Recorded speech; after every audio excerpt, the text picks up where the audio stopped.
Welcome to the channel, and welcome to this game of Warhammer 40,000 9th edition. It's 1500 points-ish, and it's the Necrons versus the Iron Warrior Traitor Legion. These two opponents clashing today, not ancient enemies by any stretch, no specific enmity amongst them, other than the fact that the Iron Warriors are alive and the Necrons are Xenos. However, today they are fighting over what lies beneath these ancient ruins. There was once civilization here, but sentient life has been wiped out on this planet eons ago. These two races, however, have tracked a valuable commodity to this site. The Iron Warriors, their warpsmiths, have detected minute quantities of demon rock in the area, and they've come to mine the site in order to find raw material for the construction of demon engines. The Necrons, however, know that the substrate here contains minute particles, mere fragments of Blackstone, and they are here to claim it. They're both fighting over the same thing, although they don't know it. And they're about to tear, I was going to say bloody chunks out of each other. One of them's about to tear bloody chunks out of one. The other is about to tear sort of oil-slicked, dematerializing chunks out of the other. It doesn't quite scan so well. Joining me here today on the channel is Wolf Corgi. Say hi, Wolf Corgi. Hi, Wolf Corgi. So you've brought your Necrons. Yes, I certainly have. Excellent. I'm very much looking forward to seeing these on the battlefield. They are a really unusual paint scheme, and I think they are really effective. I think they're going to look awesome. Tell me about your Necrons. Are they a particular dynasty, or what? So the player's Novok, but they are very much... Well, it depends on who you ask. If you ask the Overlord, they are valuable allies of Novok. If you ask the Cryptek, who actually knows what's going on and isn't towering arrogant, they're a vassal state, and a minor vassal state that's on a tiny little footnote somewhere. They're completely insignificant. In some kind of data archive in a filing cabinet in the basement with a sign on the door saying, "Beware of the leopard." Yeah. Yeah. Yeah, they are that insignificant. Novok don't barely register their existence, but they fall under Novok. Okie dokie. So, and you're mining for Blackstone. Yeah, well, it's ours. You can't have it. As simple as that. It's demon rock, and we're going to turn it into demon engines. I mean, everything is ours, but this specifically is ours. This is more yours than everything else. Yeah, absolutely. Excellent, excellent. So, in terms of the scenario we're playing, we are playing, what are they called? Tempest of War? Or is it, it's not Open War, is it? It's Tempest of War. Tempest of War. And we have... let's pull the cards. So we are playing Vital Ground. So on the table, which is Dawn of War deployment, we've already decided Iron Warriors that side, Necrons this side. We have 5 objectives. There needs to be 1 in our deployment zone each, and then 3 in no man's land. 1, 2, 3. And each turn, if we control our own objective marker, we get 3 points. If we control 1 or more of the objective markers in no man's land, we get 4 points. And if we control our opponent's objective, we get 5 juicy points. A bit of wrinkles about when we control them in the 5th round because of thing. We control them in our command phase. Oh, does it say we can't score them in our first turn? Can you remember? Yeah, you don't score those in your first turn. You can score the 3 cards that you get. Secondaries, right. Secondaries, okay. But not the primaries. So there's also an additional rule. For every unit we kill of our opponents in a is it battle round? Or is it, no, battle round. We gain a point to a maximum of 3. We also get to draw 3 cards from the secondary mission deck. Is that what it's called? Is it called the secondary objective deck? Yeah, secondary objective. Secondary objective deck. So, and I believe we can discard those at the end of the turn if we want to. There's nothing about not throwing away. You can just throw away them. But you can just throw away, yeah. They are literally thrown away. You can't try them. They don't go to the back to try again. So that's right. I remember now. there's a risk in going through them too quickly. Just get rid of them all and you have nothing to be able to do. Yeah, that makes perfect sense. And the mission rule we're playing is Secret Intel. Short version, we only get our command point each turn if our general is still alive and on the board somewhere, even if it's in a transport. I don't think either of us have any transports. Looks over his shoulder. I don't have any transports. I don't. Okay, so it's if our general warlords on the table, 1-0, yeah. Oh, that's not fair, because you don't play AOS. I've been playing AOS for about 2 months straight. It's the first Game of Force game I've had in such a long time. I'm going to be saying AOS-isms. So you are going to win that score by a landslide. I would hope so. Oh yeah, quite. Though I did hear a rumour you were looking at Blades of Corn. Was that a vicious rumour? Or? It's a vicious rumour, but I am looking at AOS. Definitely. Excellent. A conversation to be had, I think. Yes, excellent. Right, but that is for another day. So, that's the mission. These are the sides. Let's take a look at the armies. And here we have 1,500 and a bit points of... No, it's 1,560, isn't it? Yeah. Because on my army, I forgot that Marks of Chaos were back and they cost points. So you very obligingly bumped yours up to mine rather than me having another brain headache. So yes, 1,500 points, give or take. And they are... I mean, they're so pretty. I don't know how well it comes across on camera, because I know that other people have done similar things that don't necessarily show on camera, but you've got this kind of pearlescent colour shifting paint on them that sort of goes sort of green or purple depending on what angle you're looking at it on.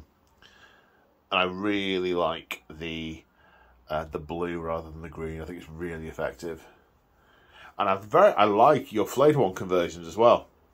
These are you said they're the blades from the end of Gauss flayers, yeah, and then you've sort of used putty to make the skin, and you've used warrior carcasses for them. I think they're really effective. You really sort of at this distance, there's nothing to tell that they're different, and they're really good. So, what to do first? So we know, excuse me, Necrons get generic stuff like command protocols, where you have a deck of cards that you cycle throughout the game. They give you special abilities. We'll come on to those abilities as they come up. And living metal means that units regenerate, and what's it called? Resurrection protocols. Resurrection protocols. That's the one. So you get a sort of a pseudo feel no pain as long as the unit isn't wiped out and come back on 5s usually. Yeah, that's right. That's right. So I remember now. It's all coming back to me. You get to lay them down, roll the dice, stand them back up. Out of principle, because they have died and got back up. They haven't shrugged the pain off and not died. They've died and then got back up. So, tell me... well, my first question is around... you've got a lot of destroyers in the army. And a bunch of warriors and very little of anything else. What's the background to that? Why are they running the risk of running of exposure to the destroyer contagion? It's very much a case of beggars can't be choosers. It's a dynasty that, like I said, it's a vassal dynasty, and they got all their good stuff destroyed when they were taken over. So they're down on their knees. They're sort of at quite a low point. So they'll bring anything they can to try and win a war. Right. Okay. And they'll even run the risk of exposure to the contagion. Yeah. Yeah, makes sense. Valuable ally, eh? Yeah. This one knows where it's at. So the dynasty trait, what's that do for them? So +1 to charge, and right. Then first round of combat, so charge, be charged, heroically intervening. Yep. -1 AP on your melee weapons. Okay. So reasonably nice and straightforward. Cool. It's a battalion. Oh, yep. So we got 3 HQs, Overlord with a Staff of Light and a Resurrection Orb. I like the blue one, the bluey white and the Resurrection Orb. Very nice. Oh, it came out so well, so easily. I couldn't believe it. I thought it was going to... It's one of those ones where, you know, when you're painting, you think, shall I do more? No, leave it alone. Yeah, It came out in about 3 seconds. I'm like, right, leave it alone, don't touch it, walk away. Very effective. It's very good. Royal Warden. Yep. Allows you to fall back, or a unit within 3 to fall back and shoot and fall back and charge. He's the one who is logistically required to ask the Overlord, "Are you sure?" before activating the destroyers. Yeah. He's your sort of he's your sergeant, your regimental sergeant major. He knows what's actually going on. He controls the troops because he's, like I said, a little bit in Dreamland. And then the Cryptek to try and keep things together. Which kind of Cryptek is it? It's a Technomancer. Technomancer. So getting warriors up and the Scarabs. They're the only Canoptechs I think you've got on the table. It doesn't really interact with Canoptechs very much.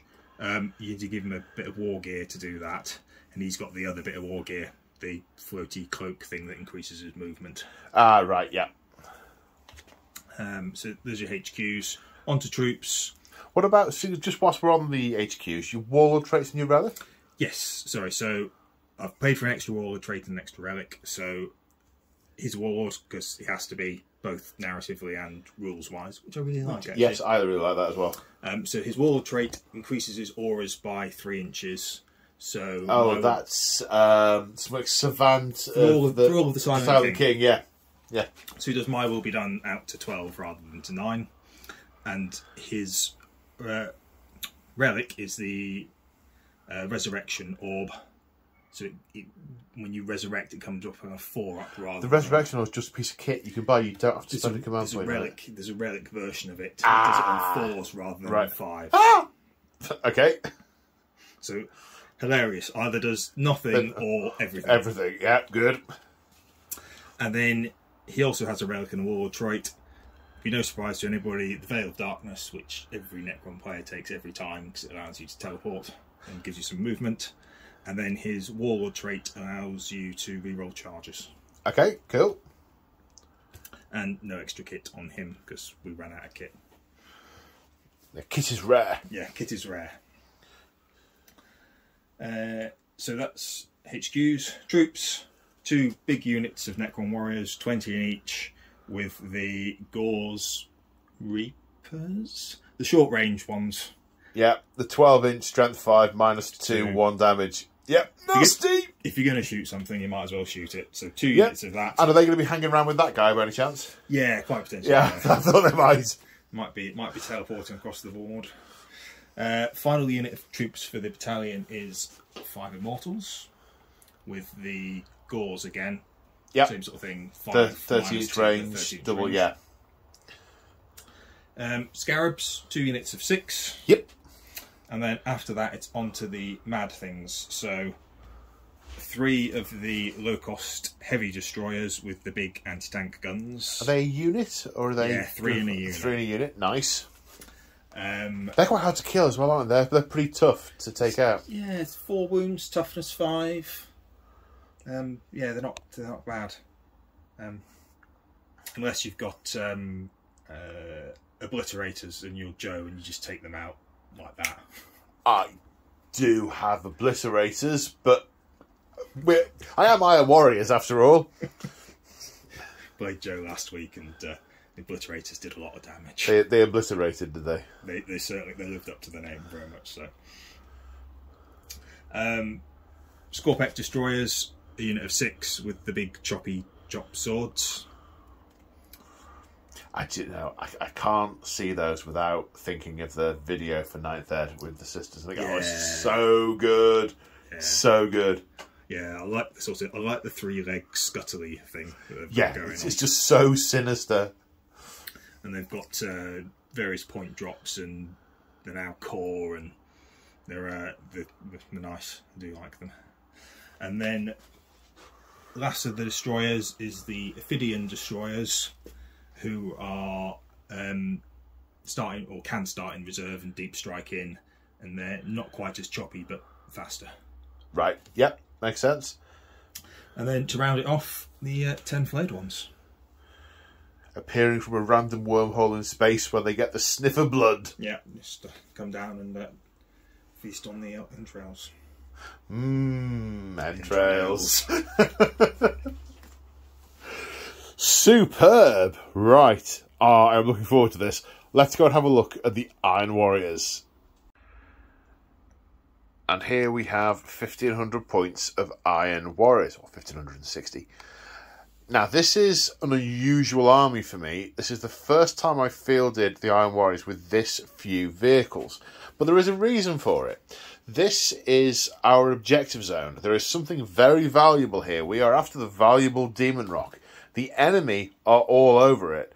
We cannot just indiscriminately level the entire place.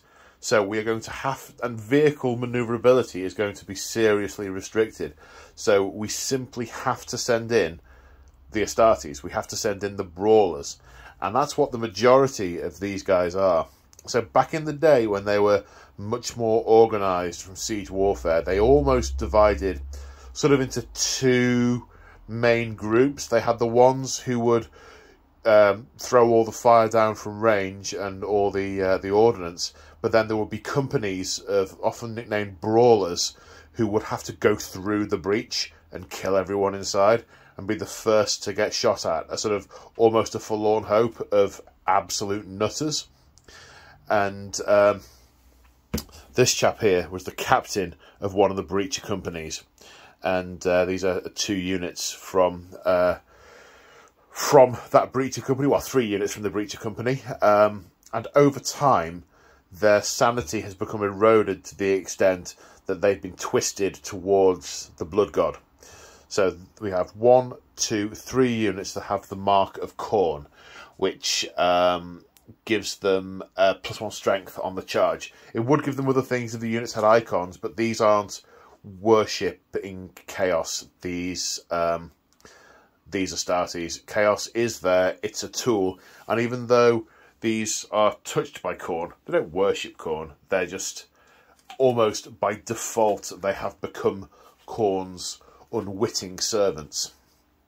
Now, this unit, this bolter unit, not so much. They're one of the follow-up units, so they've become less deranged over time. But that's the general gist of this force. Is it's a breacher force with backup.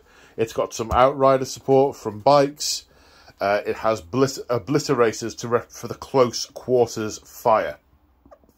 They need serious firepower. They can't take it in tanks, so the obliterator cult is coming in. They are the ones who have sensed and been aware of the presence of this Demon Rock.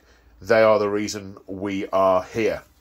We also have some of the honoured Astartes. For many Chaos Marines, being encased in a Dreadnought sarcophagus is a punishment, because they're no longer able to see and feel all the sensations of battle.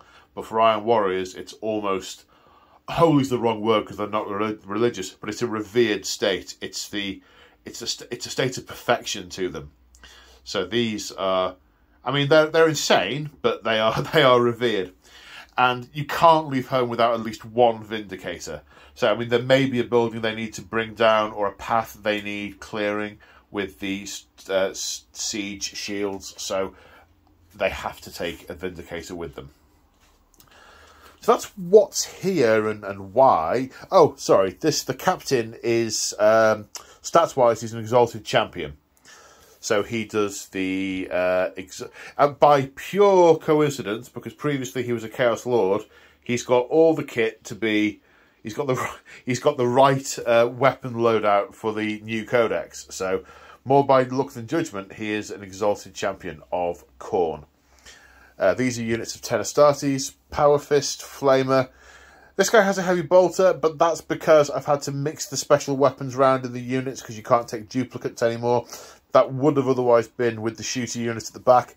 I guess one of these guys, his bloodlust is such that he doesn't care how close his opponents are. As soon as he's through that breach, he can start killing things at range that his other compatriots can't. So as soon as he's through that gap, he's going to be laying down fire. That's why he loves his heavy bolter. He takes it everywhere, and he calls it George. This unit, Power Fist, Plasma Pistol, Flamer, Melter. Then we have a bolter unit with a heavy bolter, a melter, and a power sword. These are also I mean, they're getting pretty deranged, these guys, but they're not there yet. On the Dreads, we've got a twin heavy bolter and it's a thunder hammer. I don't know what we call it these days. Probably a Hellbrute fit hammer. We've got a plasma cannon and power claw, which I think we call a Hellbrute plasma cannon and a Hellbrute fist. Siege shield on the Vindicator, which gives it an extra point of armor save, so it's got a 2-up save. The Obliterators are what they are. And with the bikes, we've got a power sword, and 2 of the bikes have combi melters rather than combi bolters. So there's some getting close and lighting vehicles up. Wolf Corgi has no vehicles. But he's got lots of big things that I can turn to slag with melter guns, which is nice. So we have the Let the Galaxy Burn rule for the Chaos Space Marines. In turn 1, we will be engaging in Wanton Destruction, which gives some bonuses to certain weapons. We'll cover that as we go through. In turn 2, we will be engaging in Wanton Massacre, which gives bonuses to different weapons. Again, we'll cover that on the way. Turn 3 can be either Wanton Massacre or Wanton Slaughter, and turn 4 is Wanton Slaughter, which gives the bonuses to yet different weapons. I've mentioned the Mark of Khorne. The Legion trait, Iron Within, Iron Without, does 2 things. Our enemies cannot gain the benefits of cover. So in some instances, it's because we're able to see where people would be taking cover and are used to sort of sniping shots to where heads are likely to pop up when people are coming out to take their shots. And in other instances where it's technology that's mimicking cover, our tech just sees through that. We're too used to identifying where the real target actually is, that shrouding and mist and it being a bit dark near someone doesn't always do the trick. The other element of the trait is when they are wounded, an AP of -1 or -2 becomes 1 worse. Iron Within, Iron Without. So AP -1 becomes no AP, and AP -2 becomes AP -1. But an AP3 is still an AP3. Warlord trait. He is an implacable taskmaster. Within 6 inches, units count as having made a normal move for the purposes of the shoots. And he carries... His axe is the Axe of the Forge Masters. It's a +3 strength, -3 AP, 2 damage weapon that on a 6 to hit also does mortal wounds.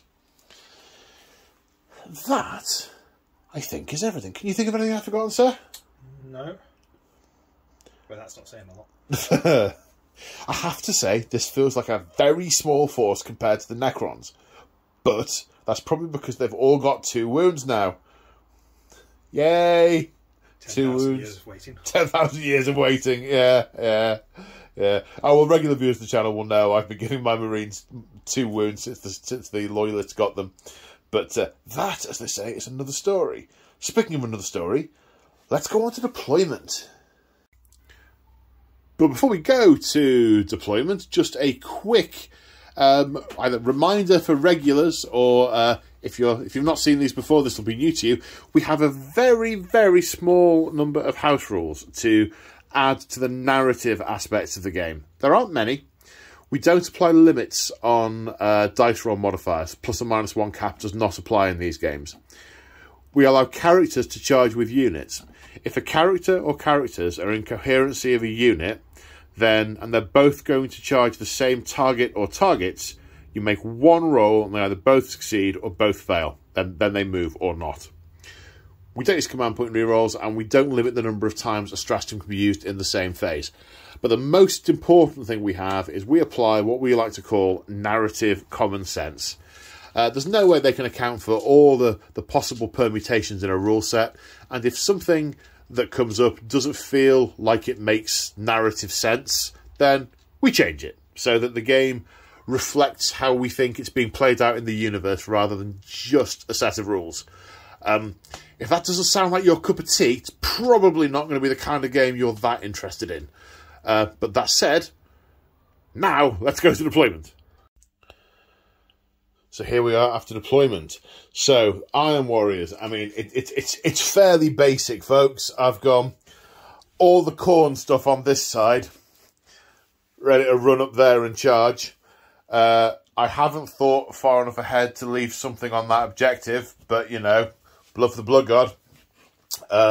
In the middle, I'm having a very strong, this is my fire corridor, and that's just the way it is. So I'm going to be moving stuff up the table and see if the enemy are going to respond to that.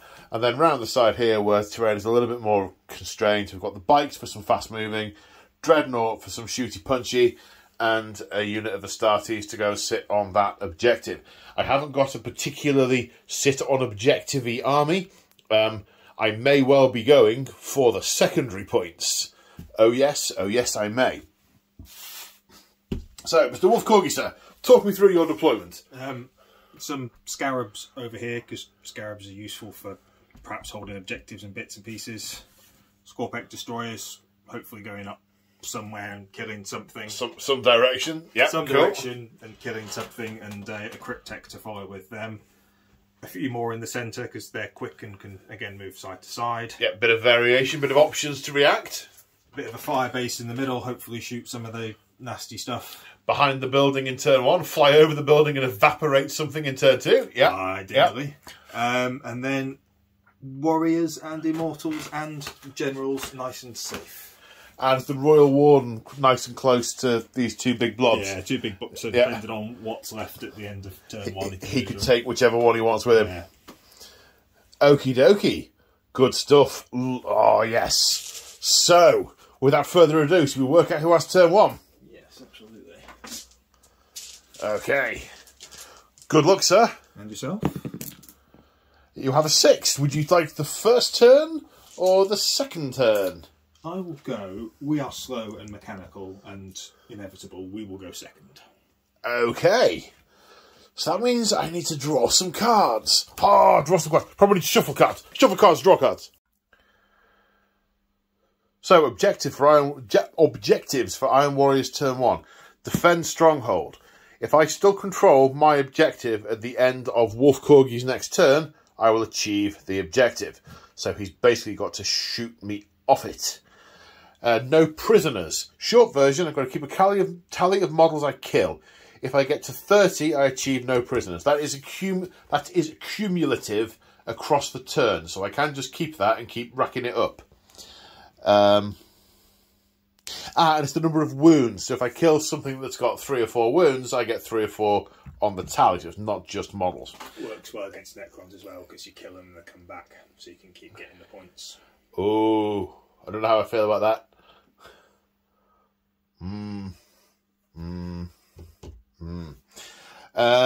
Attempting target.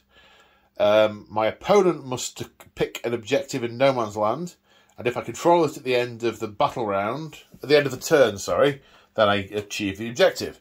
So it is that one. I mean, I could drive a tank onto it, but if I've driven a tank onto it, the tank isn't sat on my objective, and then it's sat in front of all of his guns. I mean, all of them. So, head-scratching time. So, at this point, we'll start the battle round. We'll cover command protocols as well. Now, you were just telling me these have changed, haven't they, in the latest Yes, they've changed. Batch. So they're less restrictive, and I'm not quite sure how I feel about it, but overall they're better. So you get command protocols if you've got a Necron character on the board and it affects everything on the board. You don't need to be in range of a character anymore. Does it have to be a noble that's on the board, or is it just a character now? Just a character now. Right, okay. And then you also get one command protocol which is turned on all the time. Okay, and which one have you selected for that? So Protocol Hungry Void, which is the Novok one, which gives me 6s get an extra armor penetration in combat, okay, and +1 strength on the charge. Yeah, on the Chi-Chi. Yeah. And then you've got your deck pre-selected. Yeah, pre-selected deck. So for the first one, I've gone for Protocol of the Eternal Guardian, and I would always go for Directive 1, which is you don't get, if you stay still, you get light cover, which isn't going to help me. Not against me. Not against you. You think, oh, they can't see us. Can't see you. Ow! What the? Right. Let's do some moving. So here we are at the end of the movement phase. Not a lot to talk about, really. Advance, advance, advance. They need to get to the enemy to start ripping them apart. In the middle, have just about managed to get on the central objective. There's a couple of millimetres in it. The Dreadnought advanced and just has his toe on the objective. The Obliterators, nothing being in range, they have got their toe nowhere near the objective, but they have also advanced. The Vindicator has remaneuvered slightly, repositioned slightly, but is more or less staying put. He is threatening that central corridor. These guys will potentially move off onto other things. He will do his thing. He's threatening by being there. The bikes, well, they've ended up coming around here because we were trying to get them up to get some good shots into those destroyers, but we're about half a centimetre out to get the melters in range, and that would have left us in death range for next turn.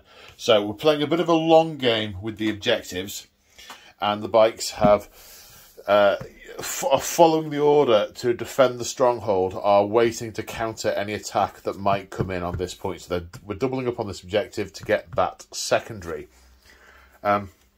This unit is heading towards that objective, but holding cover for now because of what's coming around the corner. The Dreadnought, on the other hand, cares not a jot and has moved, has crested the corner and is ready to start putting fire down into those destroyers. And that's the movement phase. There's no psychic phase. So, shooting. What am I going to shoot first? There's only one unit that can fire, Paul. Oh, no, there's not. Is there? Right. Can they get any range on anybody? Time to measure, time to think. So, we have 7 attacks with bolters. Hitting on 3s, no minuses. 6 extra hits. Yeah, 1 turn destruction. So the 6s are extra hits. There is 4 extra hits with bolters. Strength 4, toughness 5. So running on 5. However, you've played Whirling Onslaught for a command point to be -1 to wound. Yep. So they're going to wound on 6s. 2 saves, sir. 3 ups. Fail both. How both? How many wounds do they have each? 3. Okay, if you could pop her. Down to 1 left. Oh, that's going to confuse me. We count down in 40k. Right, okay. Right. Heavy bolters. Hitting on 3s. 1. No rerolls for any reason. Wounding on a 4, -1 to a 5. No. Okay, so now we will come to the Dreadnought, who has a bolter, so we'll do that. Which 3 is a hit, doesn't wound, and then twin heavy bolters. 1 miss, but 1 extra hit because heavy, because of wanton destruction. 5 to wound. 1 at -1. All right. 3 up save. Base of 3 up. Okie dokie. So that is Iron Warriors turn 1. So I get 5 points for attempting target. Woohoo! Which I'll chalk up on the board in a minute. We've got a scoreboard. We don't have chalk though. I'm going to ditch no prisoners because you can't kill Necrons. That just feels weird. But I'm keeping Defend Stronghold, which I will achieve next turn unless I am cleared off this objective. So, we need to see what your objectives are going to be on your first turn. So, we will shuffle and draw. So, the Necron command protocols are being disseminated. The Necrons need to storm a hostile objective. Control 1 or more objectives that were controlled by your opponent at the start of your turn. This is Necron territory. The Blackstone is ours. Drive them away. Capture enemy outpost. Hold the objective in your opponent's deployment zone. This is our Blackstone. Drive them away. Extend battle lines. hold an objective in your deployment zone and also one or more in no man's land. This is our Blackstone.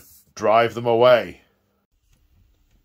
So at the end of the Necron movement phase, these destroyers are pelting pell-mell down this opening. These things here are alive and they dare to exist, and in a moment they intend them not to.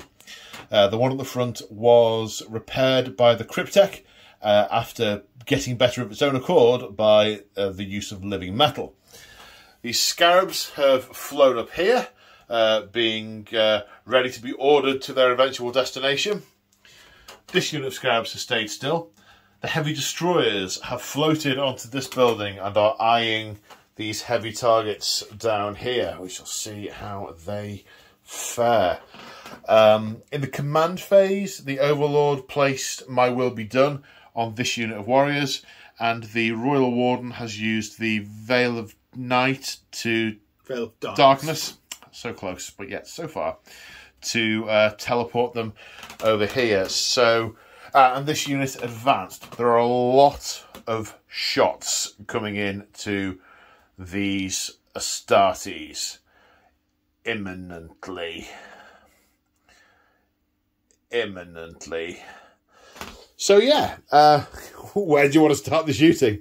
We'll start here with these. Okie dokie. So, 13 in range for a total of 26 shots. Command point spent on disintegration capacitors, so rolls of 6 to hit will automatically wound. Hitting on 3s. Good luck, sir. Hitting on 2s, because these are the ones... Oh, yes, of course. Will be done. Hitting on 2s. So, 1s. There's another one there, sir. And only 1/6. That's... Good use of a command point. Yeah. So, that's a wound. And then strength 5. Toughness 4, running on 3s.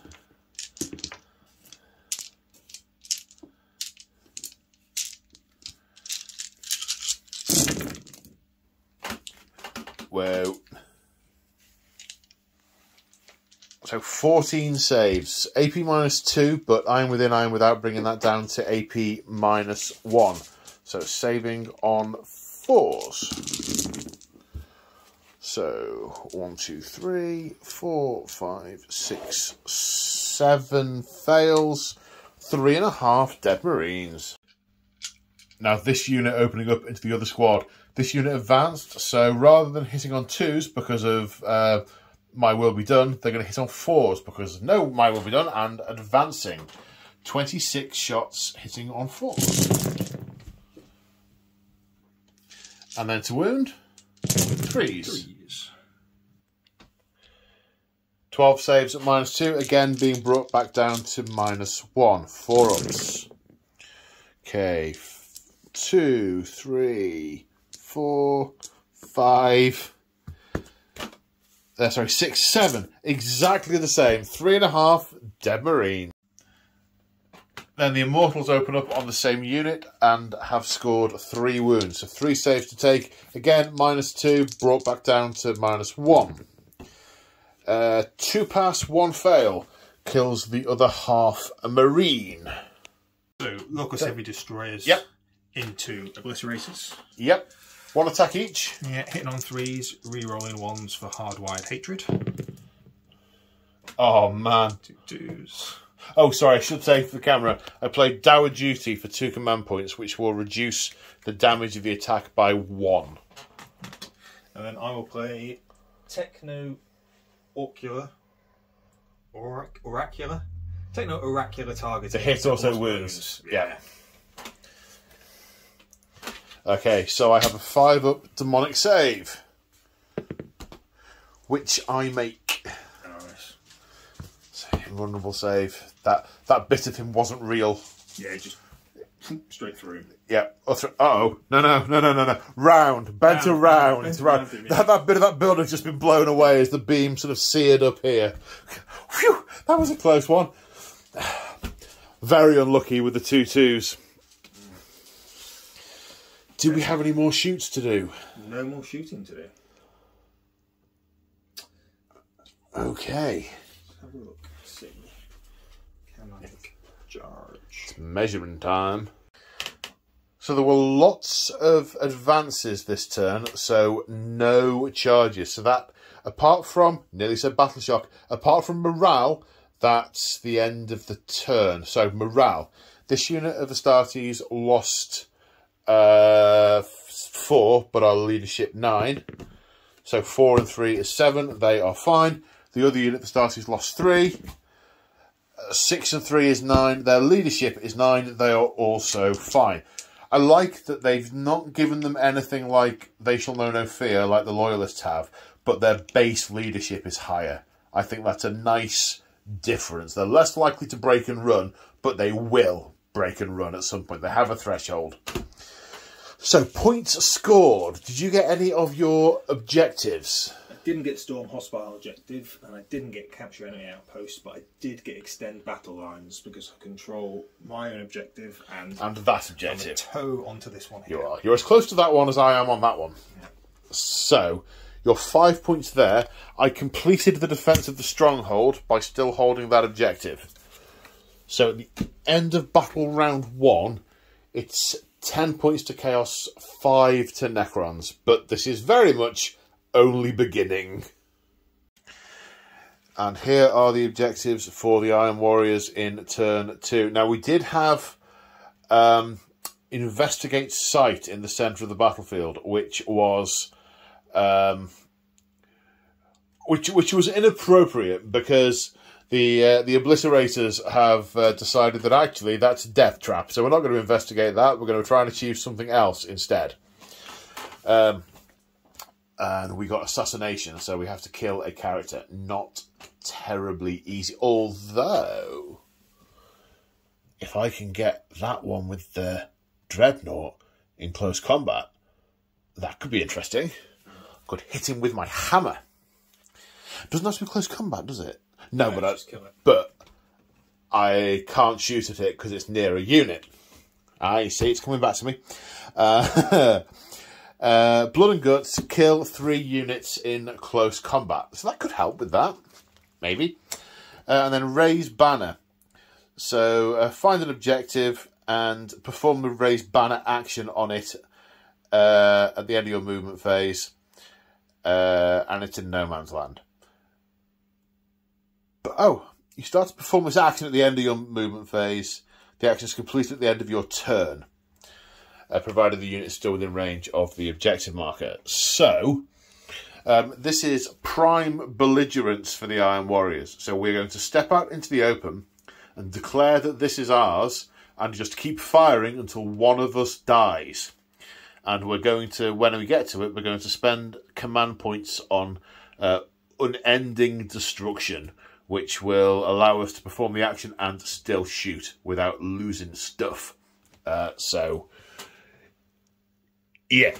so we're going to be doing that. Then, they must die. Priority threat number 1. Request for Pinpoint Basilisk Fire, denied. Valuable assets in area. Damn it! And then, part of me wants to shout blood for the Blood God, but it's not. It's, get to them, kill them now. Yeah. So at the end of the movement phase, the Vindicator has repositioned slightly. He has seen a target to lob a massive shell onto, which will be festive. The bikes are still being kept in reserve. I'm in my mind's eye, whilst the captain of the Brawlers is pushing forward, a lot of this is being coordinated by the Warsmith on the back line, who is the one who's denying the barrages and such. So he's keeping them there, ready to redeploy where necessary. The Obliterators have walked, but they always count as being stationary, and they are in range of those horrid things up there, and to have every intention of obliterating them. We shall see how they get on. The Dread has walked around the corner. It's possible he will get to charge, but he's possibly some redundancy for some shooting should it be needed. All of the breachers, the Brawlers, are surging forward. We've got some weapons in range, some flamers and other such. They all count as having made regular moves, being next to the Exalted Champion. So the Heavy Bolter will get to fire without penalty. So there's going to be some violence coming in there, which will make the charge longer, I imagine. But who cares, you know? We're pushing for... If the enemy are being beaten back, we're pushing into the breach, which is what we are here for. Speaking of pushing the enemy, we've put our towel on this objective. This is ours, and we're going to remain here in a firefight until one of us dies. And then the Dreadnought's going to charge in. Fun times. So, I need to briefly consult a deck of cards, and then we'll get on to shooting. So, the Obliterators are going to open up onto the Heavy Locust Destroyers. Having consulted the book and the deck of cards, I'm just firing them. They're going to use the Ruinous Salvo, great name, which is each one fires 3 plus D3 shots. So there's 3 of them, 3 D3 shots for 2, for 7. So that's 7 plus 9. This feels like it's going to be pretty devastating. But this is like a 300-point unit, so you kind of expect it to be. Yeah. I don't know why I'm a traditionalist. I like taking a Obliterators in unit of 3s. I don't know. Tradition, I suppose. Hitting on 3s. Well, the good news is that because we're in turn 2, wanton destruction is not a thing. So that isn't an extra 6 hits. The bad news is it really is quite a lot of hits in the first place. Strength 7, toughness 5, wounding on 3s. Which is 5, 6, 7, 8 at -2. Unfortunately, because I'm an Iron Warrior, you don't get the benefit of cover. So 5 ups. Too bad. So 1, 2, 3. That may fail. 5 failed. They do 2 damage each. So that kills one, that kills another, and that wounds the last one. Okay, leaving that one on 2 damage. Yes, 2 wounds. 2 wounds. No destroyers reanimating on the reanimation protocol test. Now I'm going to fire the Hellbrute, the Dreadnought, into the same unit. It's going to get 1 shot with the bolter and D3 shots with the plasma cannon for 3 shots. Hitting on 3s. 2 hits. The 1 does a mortal wound to me because it is such an ancient plasma cannon with badly maintained coils. Now, the Hellbrute has got a special rule. If it's taken damage, it goes frenzy and rerolls wound rolls of 1. However, it wasn't in that stage at the start of the attack. I think the spirit of that is when it's mad. It's not mad yet. Yeah. It'll be mad in a minute. So strength 8, so wounding on 3s. 2 wounds. This is -3 on this one. So 6s. No cover again. So 1 pass, 1 fail. 2 damage at least, isn't it? It's 3 damage. It's 3 damage. Yeah. That takes him out. And the bolter shots plink off the plasterwork of the building. Right, so all these Astartes are going to start opening up on this gap in the breach. I did consider trying to do them all at once, but it quickly became untenable with reanimation protocols being separate and models being taken away and 6 inches from melter range. And it's like, no. Let's not make my life more complicated by trying to make it simpler. So the first unit, there are 4 bolt pistols hitting on 3s. 2 hits. Strength 4, toughness 4, wounding on 3s. 1 save, sir. No rend. Fine. Jolly good. A flamer hits D6 plus 2 times for 8. For some reason, because the ability Let the Galaxy Burn has the word burn in it, they were given an extra 2 hits with flamers. No comment. Wounding on 4s. 1. Oh, that's not me, it's you. No AP. Clap to the cock thing. I was gonna say that was pretty like a 6 to me, but there we go. Then 3 shots with Heavy Bolter. Because of the Warlord's trait, he counts as being stationary. 2 hits, wounding on 3s. 1 wound with AP -1. 5 up. 5. Good stuff. Good, solid. Ping, ping, ping, ping, yes. ping, isn't it? Well, I mean, it's a thing. I don't necessarily think of it all as being ping ping. It could be, you know, bolt rounds exploding and blowing chunks of carapace off that are healed so quickly there's no question of it going down. So I can see ropes and guts hanging out and they're just being knitted back up as fast as we're destroying them. But it's not forcing a warrior to its knees.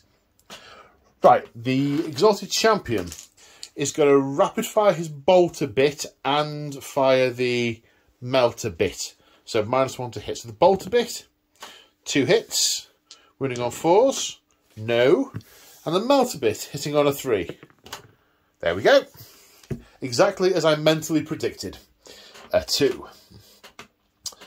So, the last unit then. 1, 2, 3, 4 bolt pistols. 2 hits. No wounds. A plasma pistol. Hits. Wounds. AP minus a whole bunch. Yeah. Fail. Definitely a fail. One of them takes a dirt nap. A flamer for 4 hits. 3 wounds. 3 saves. 3 saves. And last but by no means least, a melter gun to the face. Hits twice. Booyah! 2s. 1. No, very much not. Okay, so no, it was just 1. It was just 1. It was just 1. Yeah. Just one. Reanimation protocols, sir. Both get back up. Jolly good. As I said, as fast as we're taking them down, they are coming back. However, boom, shake the room, says Mr. Vindicator. It's D3 plus 3 shots, but it's blast, and there's a load of them. So 6 shots. Hitting on 3s. Wounding on 2s. It's at least -3. Yeah. That's 4 dead. Or D6 damage each. Yeah. Or it might even be... I mean, that's so much damage. Reanimation. Reroll the 1. And reroll 1 for the protocol. Ah, yes. Protocol of the Undying Legion. No, that is 4 dead. Warriors of Foot, but no, I'm thinking of a Canoptic Reanimator. We killed something! I know, it's so exciting! Oh, no, we'd already cut the locusts. That's exciting too. Right then. This unit. So, Unrelenting Destruction being played, so the action is not broken. And Whirling Onslaught being played, so they are -1 to be wounded. 15 shots of bolt weapons, hitting on 3s. 6s do 2 hits, so it's an extra 1. Wounding on 6s, because toughness 5 and whirling. Whoa. 3 saves, so. Yep. We've done 2 wounds to one of them. Fed up with you taking chunks out of him. Sounds familiar. Okay, 3 shots of heavy bolters. 3 hits. Wounding on 5s. No. 1 melter gun. Many ways, should have done the other way around. Hits. Would wound on a... Oh, it's toughness 5. So would wound on a 3. Would wound on a 4. Wounds. Vaporize. Yeah, he's toast. But he might come back. Does he get back up? He didn't get better. Didn't get better. Gone.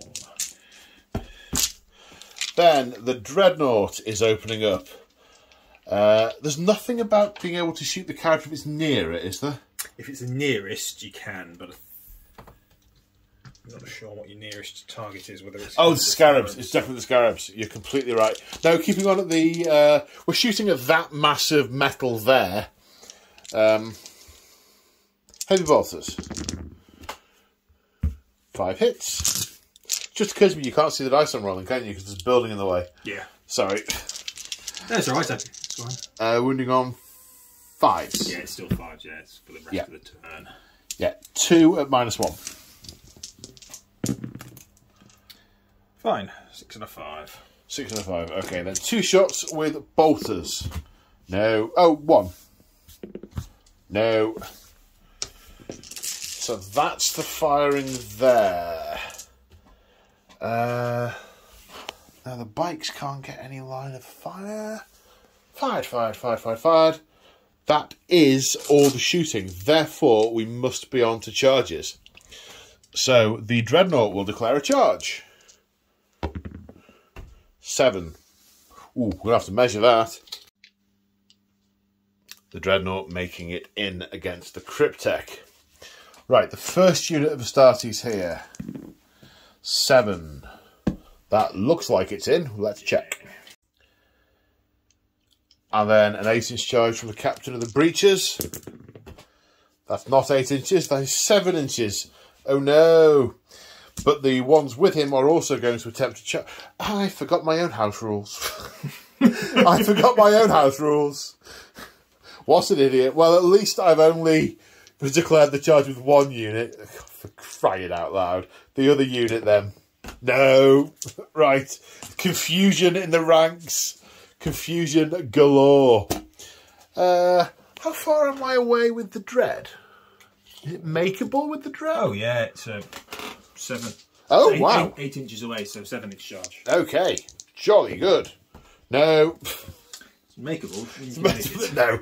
I mean, he's probably still concentrating on just firing plasma after plasma, bolt after bolt into that building. Okay, so let's go on to the fight phase. So the Dreadnought attacking first. 5 attacks. Hitting on 4s because it's -1 to hit with the Thunderhammer. So he's hit 3 times. This is strength 12, so wounds on 2s. I was going to say rerolling 1s. Doesn't reroll 1s because he's not the injured Dreadnought. 1 hit. AP -4. No save. D6 damage. How many wounds he got? 4. So 4 or more, please, Bob. 4. Oh, so close.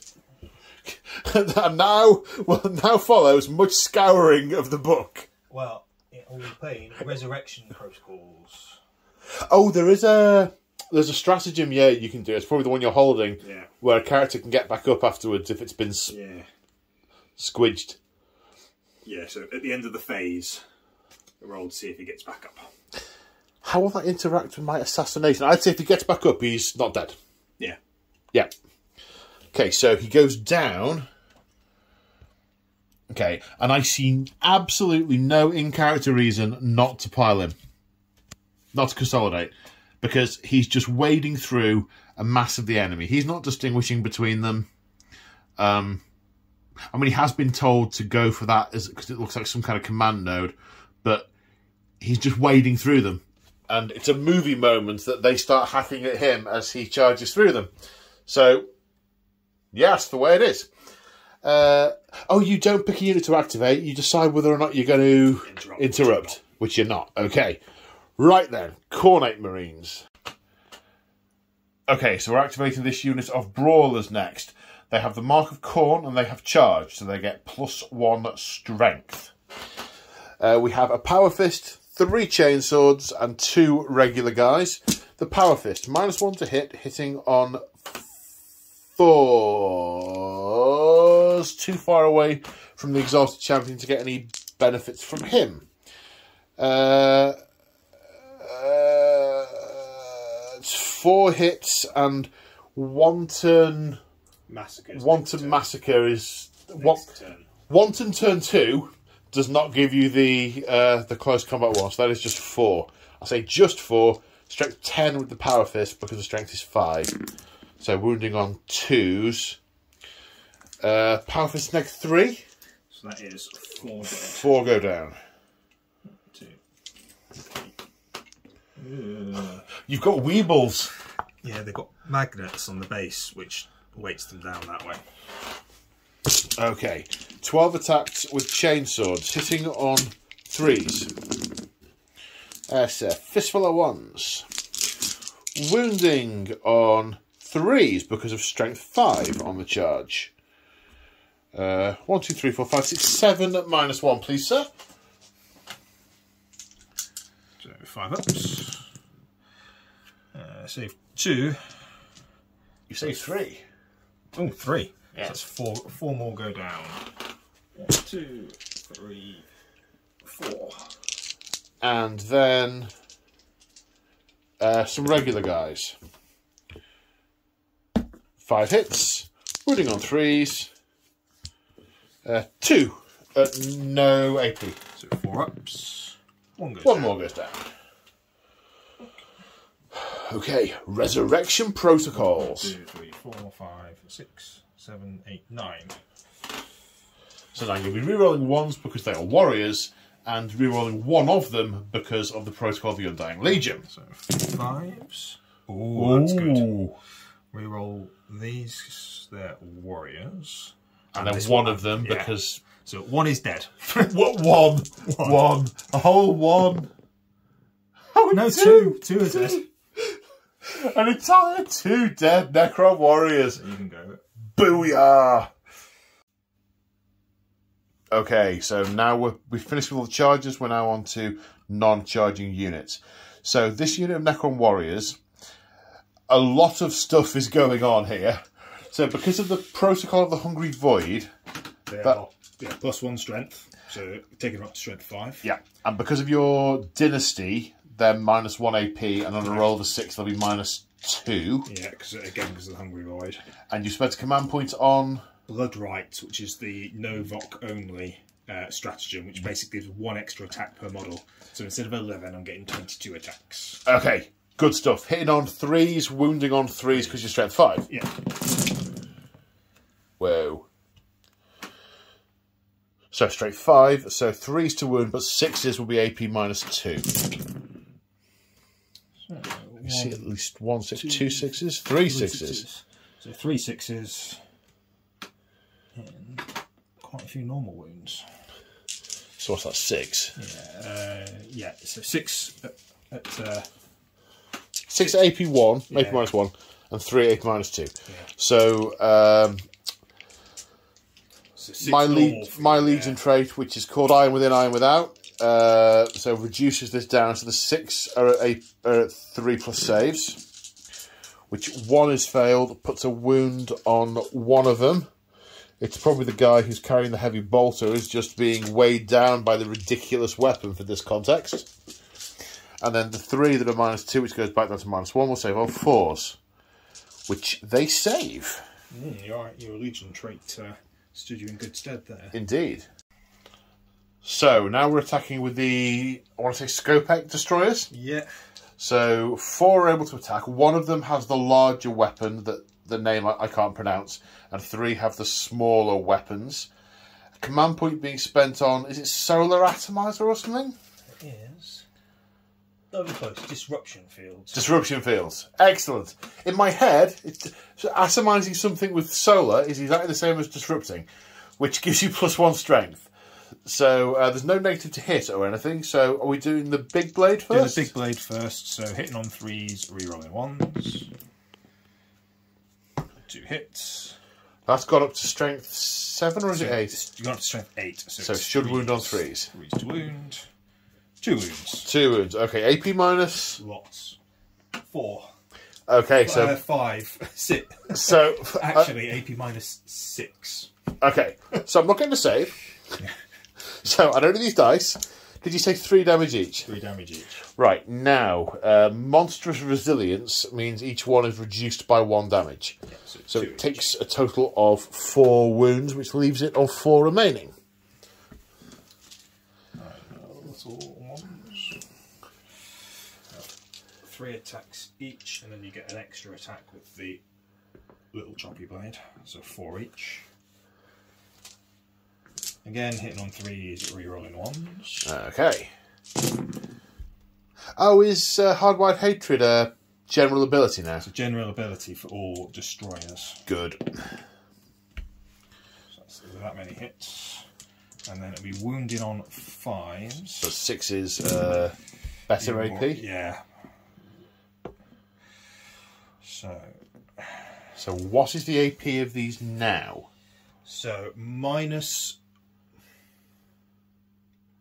Right, so -4 on the 5s and -5 on the 6s. Oh, they all go through. Okay, that's They are 2 damage each, going down to 1 damage each, but he only has 4 wounds remaining. That's enough to get him. Does he explode? He does not. He's merely sliced and diced and chopped and changed. Ho-hum! So at the end of the fight phase, there are a number of things that are going to happen. Command points to be played. Resurrection protocols. On a 4-up. The Cryptek will get back. I mean, this will be perfect. That's a 5. The Cryptek stands back up, looks around. Did you get it? Good. And carries on. Yes. D3 wounds for 3. The Astartes over here, sort of like, okay. More fire! Intensify forward firepower! Right, now over here, we are playing Hatred Eternal, and we're going to fight again. Okay, so strange sense of deja vu. 4 attacks with Power Fist, hitting on 4s. 3 hits. Again, lots of 6s, don't count this round. 2s to wound. 3 go down. 3. Then the guys without the chainswords. 3 hits. Wounding on 5s. 3s, because they charge this turn, so they're strength 5. So that's 2. So 5 ups. No 4 ups, there's no rend on this. No AP on this. Oh, no AP. Doesn't matter. They die either way. 2. And the chainswords. I know last time I did fist chainswords, then yeah. Okay. Again, massive fistful of 6s doesn't mean anything. 3s. 1, 2, 3, 4, 5, 6 at -1. 5s. Oh, what else? Just the 3. 2. So what's that? Down. What? Oh, damn you. 1, 2, 3, 4, 5, 6, 7, 8. 8 reanimation protocol tests. I will be disappointed if any more than 1 dies. Right. So 2. And you get 1 reroll for the protocol of the Undying Legions. 3. So that is 5 down. 1, 2. I'll take that. 4. 6 Marines killing a total of 7 unkillable alien robots. 5. I'll just lift them 3 back up in a minute. Morale test for the Warriors. Needs a 1. No, very much a fail. So 1, the subroutines operating in his brain are telling him that this is the time to retreat, and there's nothing that the Lord is able to do to override that. That's deep firmware. 1s and 2s to... Ooh, just 1 more gone. Just 1 more. They have been superstars. Okay, so end of turn points. So we've raised the banner. We've stood in front of this objective and defiantly said, it's ours, go away. We almost assassinated someone, but he got better. And Blood and Guts, we haven't killed anything in melee because he got better. I'm ditching both of those at the end of the round. I've got to be careful because the deck's looking a bit slim now, but I don't know what else to do there. Now, in terms of points for me, at the start of the turn, I held my objective, and I held 1 in no man's land. So that's 3 and 4 points, and I killed a unit. So that's 8 points in this turn for myself. Wolf Corgi has a point for killing the Dreadnought, but will total his up in his turn and make sure we get that right on the board. Speaking of which, Necrons, turn 2. So the Necron objectives for turn 2. Bring it down, drawn. They have decided that the shells being spat out of this Vindicator are far too hazardous to carry on. It's the Overlord ordering its destruction. Still a hostile objective to storm. That seems eminently doable. I mean, it really does. I mean, yeah. And capture enemy outpost. Target here. Now, of course, there are reserves still to come in from the ether and the spaces in between. So, command phase and then on to movement then. Here we are at the end of the movement phase. The Cryptek got better as his living metal knitted himself back together, and he looked at disdain at one of the Scorpek destroyers that was in pieces on the floor, took a metaphorical deep breath, a flashback to his old flesh existence, and connected with the Scorpek and started to repair it, desperately hoping that he wasn't going to end up tainted with the Destroyer curse. Following the Lord's instructions to storm this objective and to take it from the enemy. So the Scorpeks have moved up here with the Cryptek to take out that unit of Astartes, and from what I've seen so far, they are not going to have any trouble. In the backfield, again, they have been ordered to well, they have an outstanding order to storm the enemy's home objective, but also to bring down the big war machines. So these destroyers, whose name I can totally remember, but you're going to tell me anyway, just because... I can remember as well. Because you can remember as well. Okay, please ignore the flicking of pages in the background that you really can't hear. The Ophidian Destroyers. The Ophidian Destroyers. You see, the suspense was great. Have come into the backfield. It's not particularly what they're designed for some of the heavier stuff. Neither are the flayed ones. They can smell blood, but they're being confused. Maybe it's the sort of corruption of the blood god, of the tainted blood that's tainted by the blood god, that's caused them to sort of land a bit off target from the bloody corpses. But they know there's meat in there, and they can tear it open to get it. Then over here, the warriors falling back.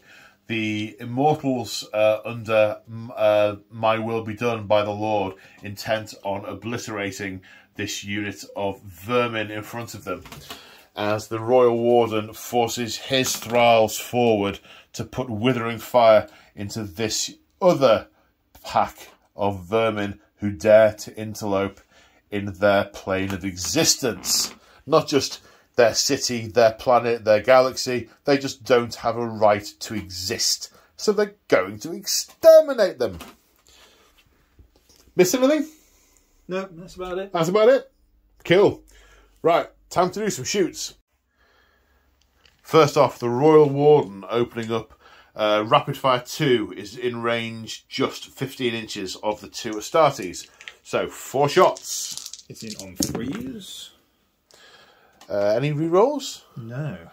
1 hit. Strength more than 4, I assume. Yeah, 5. So it wounds minus 2 damage. Okay, down to -1. Which fails. 1 is on 1 wound, so that one dies.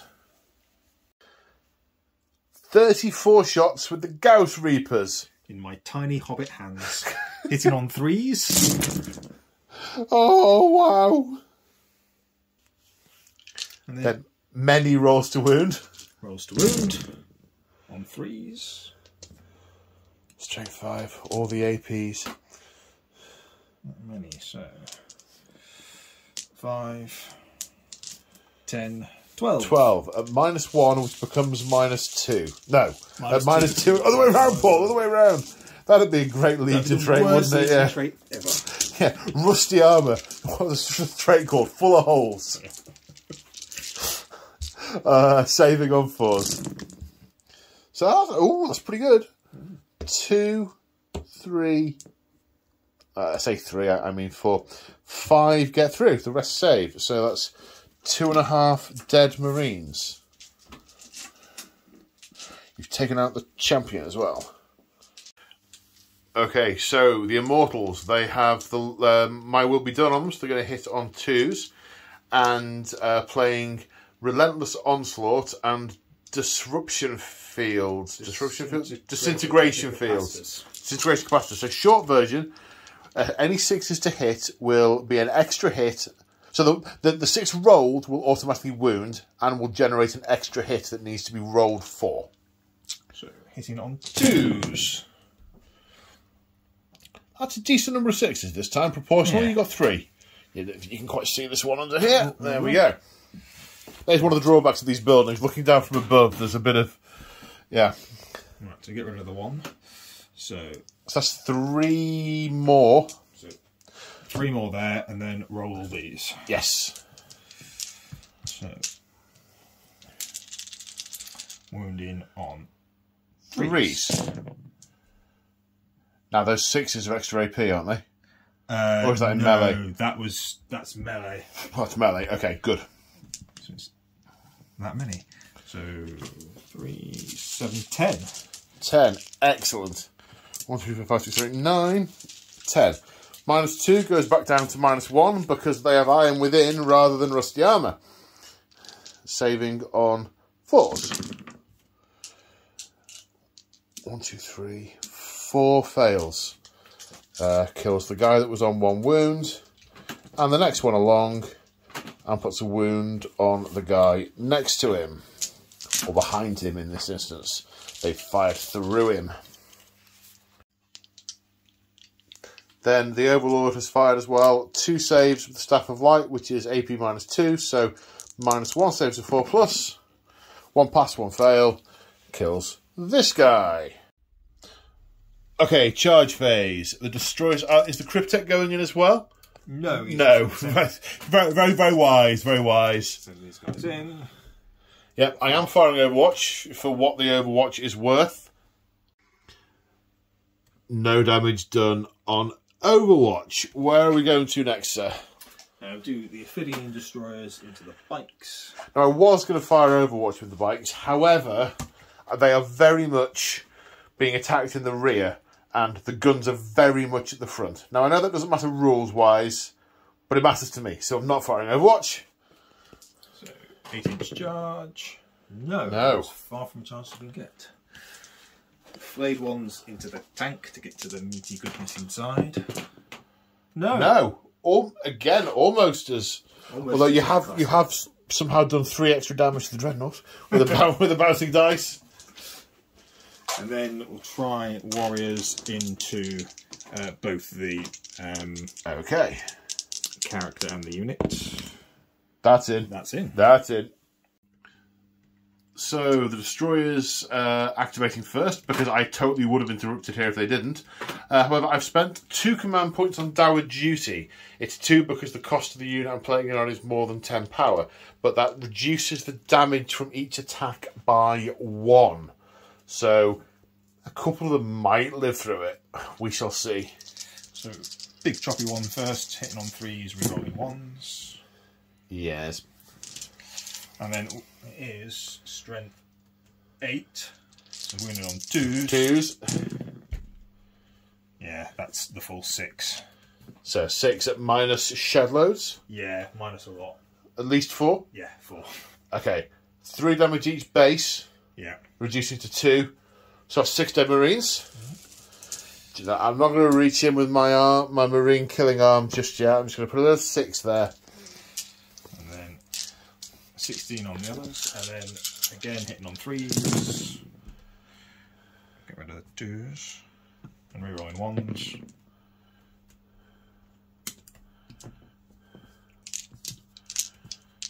And then these are Strength strength 5. So 3s. 3s. Right, they're minus 4. So that's... Okay. And then these are minus 3. Minus 3. How many's there? 6 at minus 3. 6 at minus 3. Okay, saves a 6 plus. No. So, there are 4 Marines left, and these do 2 damage, Yeah, down which to 1. goes down to 1. So, dead Marine, dead Marine, dead Marine, dead Marine. Only literally just 1 wound to spare. Yeah. But they are gone. Now we come over here and the warriors have attacked. I have 2 saves to make of 3+. I failed them both. So this marine gets hacked down and the wound passes on to that one also. Okay, the unit of marines attacked back over here and killed 2 warriors after reanimation. The champion is hitting with 5 attacks using the Forge Master's Axe, hitting on 2s. They've all hit. No additional mortal wounds from the Forge Master's Axe. Strength is currently 7. No, he's been charged. He's a mark with the Mark of Khorne. Strength is 8, so 2s. Reroll 1s to wound. Oh no. Characters don't get their own rerolls. So 4 at -3. 2 damage each. So that's 4 go down. 4 go down. And then reanimate. 1 gets back You get up. to 1 reroll because of... 1. So he kills 3. So morale, the legionaries can fail, but only on a 6, and that's because the champion was killed. They pass. Necrons can also fail on a 6, but also pass. These 2 foes are relentless. My marines over here, they will not fail their morale test because they're dead. So at the end of both Battle Round 2, well, Necron Turn 2 and Battle Round 2, did you achieve any of your objectives? Well, I think you definitely pushed me off this objective. Yeah, so... Storm hostile objective. Yep. I should get for 5. I didn't bring it down because Vindicator's not Dutched, and I didn't capture enemy outpost either, so it's 5 for that. And then I was only holding my own, so I got 3 for that. Yeah, so you've gone up by 8. And then wiping units, I wiped 1 there. 1. And I didn't kill any in your turn, so you get an extra 1 for killing a unit, so you go up by 9. Yeah. Which makes the end of turn 2, Battle Round 2, the score 18 to Chaos, place 15 to Necrons. But the Chaos are hemorrhaging units. The Necrons, not so much. Battle Round 3. So, the Iron Warriors' objectives in turn 3. Deploy Teleport Homer. Now, I'm relatively close to the deployment zone with these 3. It would take an advance to get wholly within and deploy the Teleport Homer. But it's possible. And it kind of makes sense, because these guys, they go through the breach, they're probably used to sort of laser tagging targets for incoming missile strikes. So that's probably not that out of character for them to do. So I think that's probably okay. Capture enemy outpost is that objective, and in theory, if the theory was I could shoot all those immortals, then batter them to death with the dreadnought, but the warriors are in range as well, so that's not going to happen this turn, but possibly in future turns. And then overwhelming firepower, destroy 3 units with shooting. So this might come into it there. These guys are in the midst of a melee. They're singing. There's no way they're doing anything other than continuing that melee. So my choices are mainly over here. They need to be obliterated. I mean, there's no 2 ways about that. I'd like to be able to put the obliterators down there to take out all the HQ type stuff, but I mean, I suppose I could put a huge amount of firepower down there and then deploy the Teleport Homer next turn if I was on the enemy's objective. You see, because if I come over here and get into the deployment zone, I can plant the Teleport Homer this turn, but then I won't be anywhere near that objective next turn. If I decide to not go crazy over there and leave that to its fate and try and clear stuff out over here, and then rather than deploying the Teleport Homer, I get the charge onto that home objective, then in theory I'm controlling a big fat 5 points to start next turn. I mean, there are some Scarabs over there that might come in to wreck face, but they're not a troop choice. They'd have to wipe me out. interesting choices. Over here is fairly straightforward. If I'm ignoring the scarabs, then the Vindicator is going to spin and blow those up. The bikes are going to fly around here and shoot these to death and possibly charge them. They are the right tools for the right jobs. That's the way around I'm going to do that. It all depends what I do with that Dreadnought and whether I want to try and push early or actually consolidate for a turn, clear out some enemy assets, and then try and make progress in later turns. I don't know. I'm very much sharing my internal thought process with you at this point. If I don't do something with those this turn and remove the things that can kill them, they will not be there next turn. So they either run in and put the Homer down and then die, or we try and destroy everything that's there and they sit on the objective and they've only got the Lord to deal with then. Oh, the agony of choice. So enter the movement phase, and we have elected to leave those destroyers for the time being. Clear out the enemy's deployment zone, get on their objective.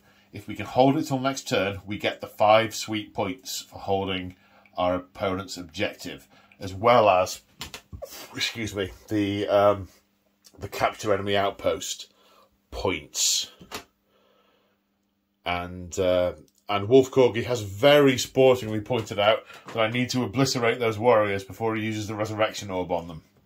Which, I mean, I was planning on killing them anyway, but now it feels very much more pressing.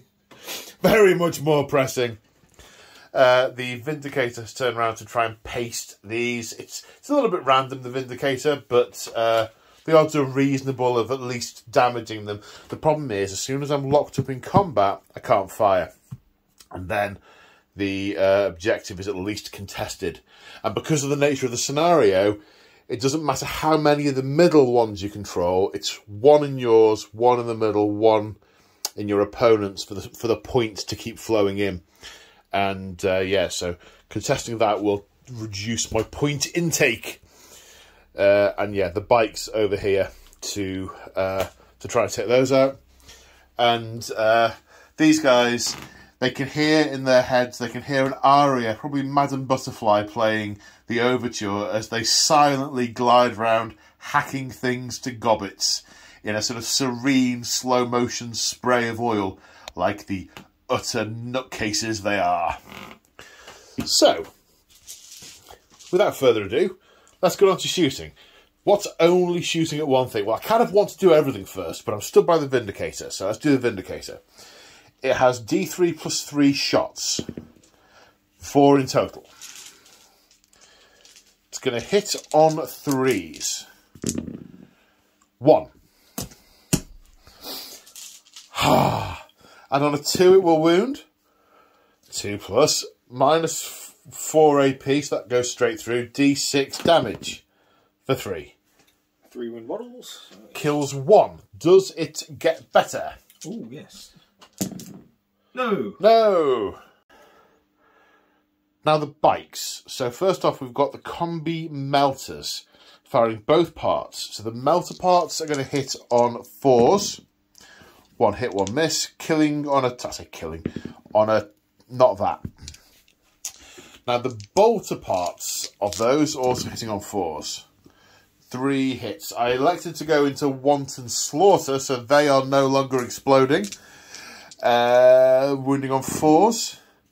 2 saves, no AP. So 4s, I believe? Yeah, 2 down. 2. Should I lay 2 down? Lay 2, any 2 down. Okay, and then, oops, a daisy. And then 12 shots with bolters. Again, wounding on 4s. Ooh, that's pretty good. 7 saves, please, sir. No AP. So 4s. 5. 5 more down. 5 more down. So a total of 7 then, sir. How convenient. Indeed. 5s. Whoa! Just 2. The 2 that were already laying down. Yeah. Oh, it's just gonna hurt. So the Obliterators are going to fire Warp Hail, which is D6 plus 9 shots, strength 5, -1, 1 damage. I'm going to put 2 of the Obliterators into the Warriors and 1 into the Immortals, spending 2 CP on Veterans of the Long War, so they get +1 to wound. A total of 25 shots, hitting on 3s. Then far too many to count at this time in the morning, wounding on 2s. Which is 5, 10, 15, 16 saves at -1. So 16 saves of 5 plus. Yeah, they're gone. Are they? Yeah. That's 5, that's 6, 7, 8, 9. 9, 10. Yeah, it's less than 10. Yeah, okay. And then D6 plus 9 shots into the Immortals. So for 11 shots. That's 5, 6, 7, 8, 9, 10, 11. Hitting on 3s. Only 5 hits. Wounding on 4s, but +1 for Veterans. So only 5 hits? 5 hits. Oof. Wounding on 4s, 3s, because of Veterans. 1 wound at -1. 4 up. Fine. That Obliterator did not read the mission statement. Okay. So I think we're going to have... We've got 3 bolt pistols. We can do those. 1 hit, but we are in wanton slaughter, so that's 2 hits. 1 wound. Fine. Okay, then the Brute. D3 shots with a plasma cannon for 3. Hitting on 3s. That 1 does a mortal wound to him. Would you be so kind, sir? Thank you. Wounding on 3s, book of strength 8. 2 at -3. Save 1. 3 damage, yep, goes down. Oh, and also there's going to be 2 shots from a bolter, which don't wound. Does he get back up on a 5? No. He does not. Okay, that's... So I need to kill 2 of them in melee for no return to take the objective off you. Yeah. Okay, right. Where else are we... Oh, that's all of it. No, I've got some pistols to do into combat here. Okay, charge phase. Dreadnought first. Is just a bit less than 10, so needs a 9-inch charge. So close. Still the 6. But yeah, it bounced off this Lycan. Damn you, Lycan. Then the Marines are in.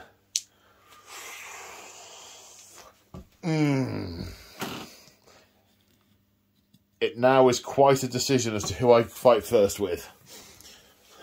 Because these bikes are going to be in. Sorry, did you want to Overwatch there? No. Okay, and then they're in. Oh, you guys get the 10. Hammer of Wrath, 7th ed. Never mind. That's how long it's been since I made a charge with bikes. I'm still thinking I automatically get a strength 4 hit. That is all the charges. Therefore, we are going to start over here. But I am going to think about if there's anything I can do to make that easier for them. Okay, so starting over here, 2 stratagems being played. 1 command point, cold-hearted malignity.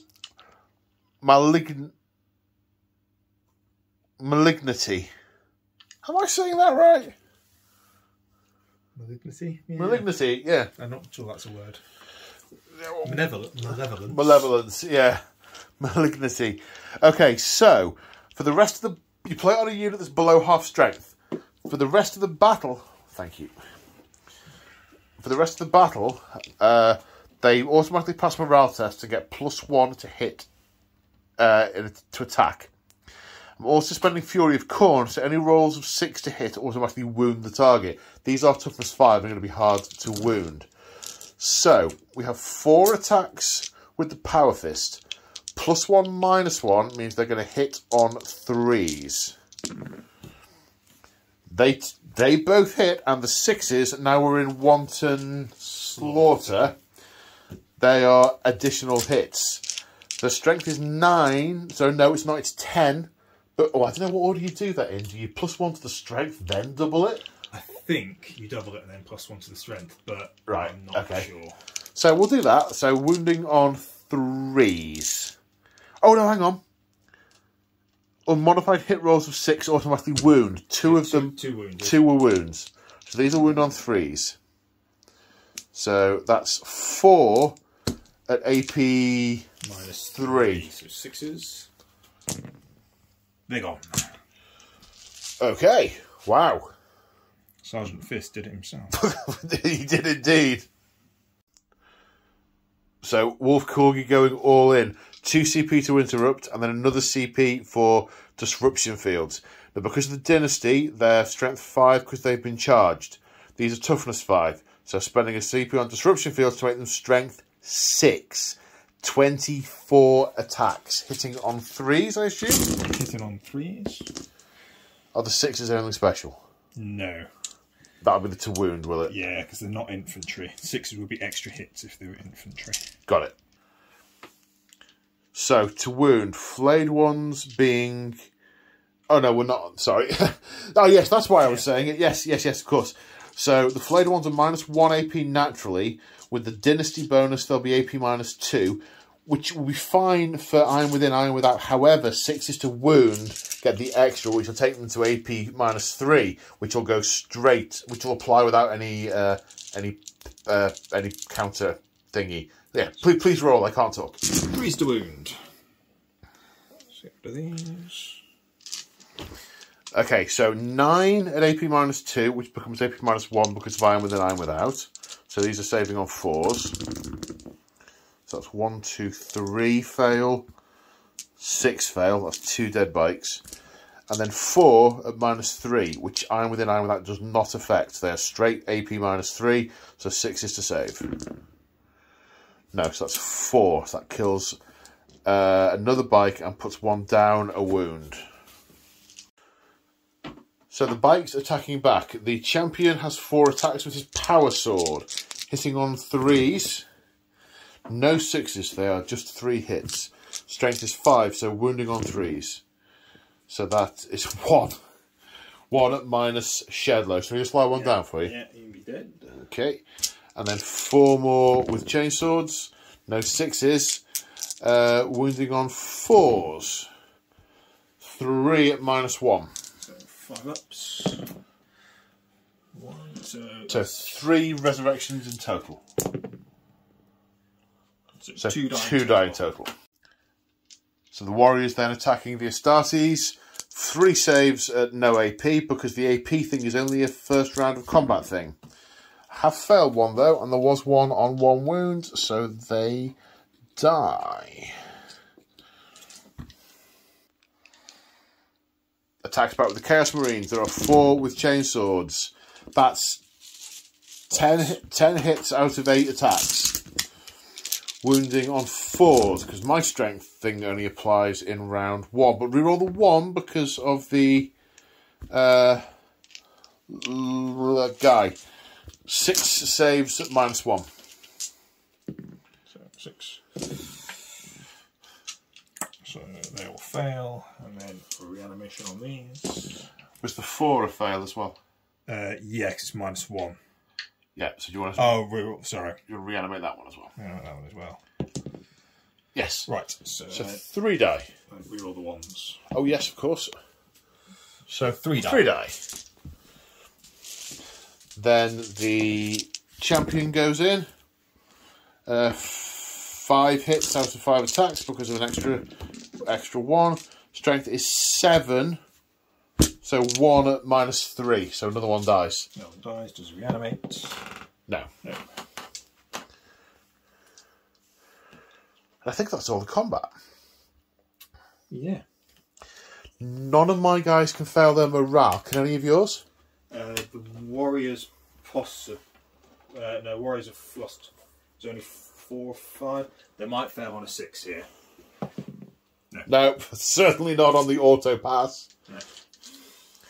So, yeah, they've lost 4. They can't fail. yeah, these have lost. The champion's still alive, so that if with a 6, they'll get 9, which is their leadership, so they can't fail. So at the end of turn 3, at the end of turn 3, I have, what have I done? I got 2 units destroyed for overwhelming firepower. I didn't get a third, did I? I don't think I did. I got the Immortals and the Warriors. No, did a bit of damage there. Didn't shoot them to death. No. So 2, but that will kick in next turn. The teleport helmet not done, but I did capture the enemy outpost. So that's 5 points. Did you get any of this? Oh, I get an extra 2 for killing the 2 units from the mission objective. You've taken a lot of my models off, but you haven't killed a unit this turn. No. Okay, so now we go on to Necron turn 3. So, Necron turn 3. Still have captured the enemy outpost and still have bring it down. Now acquired, raise the banner. So this is very much a sort of scanning for Blackstone particles to spirit them away before these filthy vermin can get their hands on them. So those are the objectives for the turn. We're at the end of the movement phase. These 2 destroyers have flown up here ready to attack this vehicle, and they will control the enemy's objective by doing that. Assuming I don't kill them in Overwatch, because I kept a shiny command point for that very purpose. What are the odds? I don't know. The destroyers are coming up the middle, eyeing up these obliterators. It's going to be an 8-inch charge, because the +1 inch for the dynasty trait. The odds are slightly better than 1 in 3.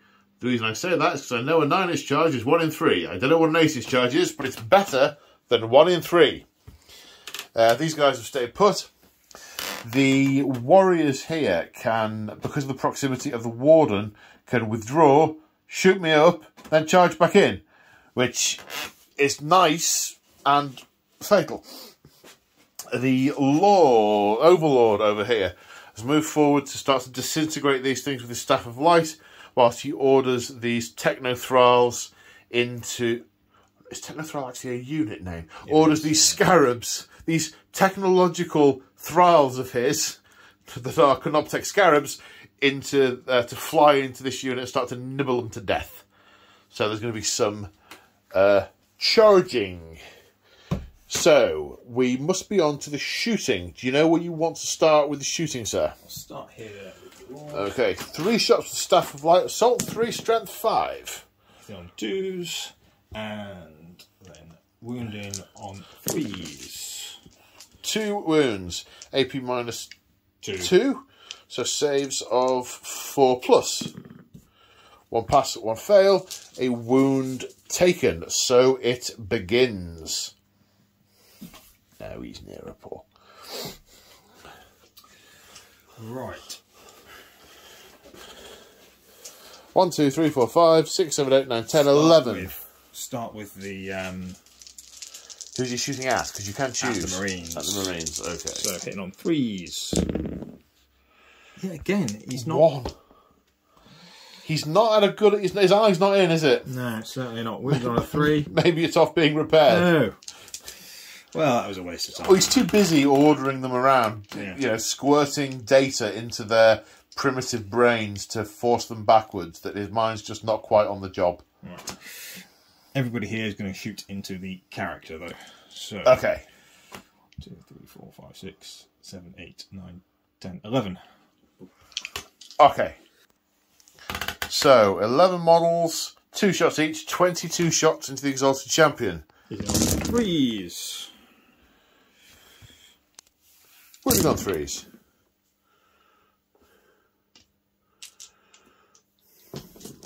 That looks like 10. Yeah. So they're minus 3. And then The -3. because it's Protocol of the Hungry, Protocol of the Shooty Star. Oh, right, okay. Protocol of the Shooty Star this turn. So that's 7 at -2 and 3 at -3. So 7 at -2. Let's prolong my life for a little bit longer. 7 at -2. So they're saving on 4s. So that's 2 damage. And then how many was it? 3 at -3. 3 at -3. So 3 saves of 6. Need to make 1 of them. I do not. He goes. Charge phase. So many charges. The Overlord charging into those Marines. 3 just about. Gets him in. Then the Scarabs. 10. That looks like plenty. Yeah, it's plenty. The Ophidian Destroyers. 4 inches, they make it. However, I am going to Overwatch here with my 1 command point. I'm not going to get any for the rest of the battle now because my little Warlord is dead. 3 plus D3 shots for 6 shots. Looking for 6s. 3! Oh, yowzers! 2s. Yeah. Oh. Well, there's 1-1. They're AP -4. So it's just D6. D6 damage each, so I need 3s on both of them. Well, Yeah. I do. Yeah, just roll 1. You need to roll 1 then the other, don't you? Roll 1, see if you wound it. Yeah, but if I don't, it kills 1. And if I do, it kills both. It'd be quicker to just roll them separately. Dead? No! Oh, no! So close! So close! It's got a wound left! It's got a wound left, and the other one might stand back up. No. Oh! But you don't outnumber me on the objective. No, we contested. Yeah, so I don't hold it, but you don't get it. No. So that's big. That's big. And the Warriors making the charge over here. Then I was going to say the main event, not quite main event. I don't know.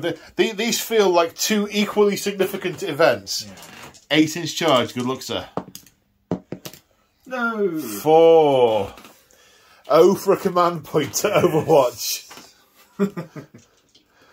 Okay, so fight time. Where are we starting? I've got no CP to interrupt, so you have a think, and then we can plow on. Okay, the Warriors attack first. 5 saves at -1, so 5 saves at 3+. Fail 3 of them, leaving 1 on 1 wound. Okay, now the Destroyer with a Hyperphase Thresher. Yes, Hyperphase Threshers first. So 4 attacks, hitting on 3s, rerolling 1s. Goodness me. For 1, strength 5, toughness 8. So Yeah. 5s. Minus? A lot. -4. 1 save of 6+. Yeah, that's right. No, so that's a point of damage. 2 damage on that. That's 2 points of damage. And then they've got the Ophidian Claws, 10 wounds remaining. which are hitting on 3s again. Reroll the 1. Then wounding on a 5. No. No, okay. What's going to be quite amusing to me Is if you kill it. is that they kill it by running it over. Okay, now the Lord attacking the Marines first, the Overlord. 4 attacks, hitting on 2s. oops, You hit 3 times. times. Is strength 6. So wounding on 3s. 3. 3 wounds. And what's the AP in melee? Quite a bit actually. -3. Okay, saves of 6. No.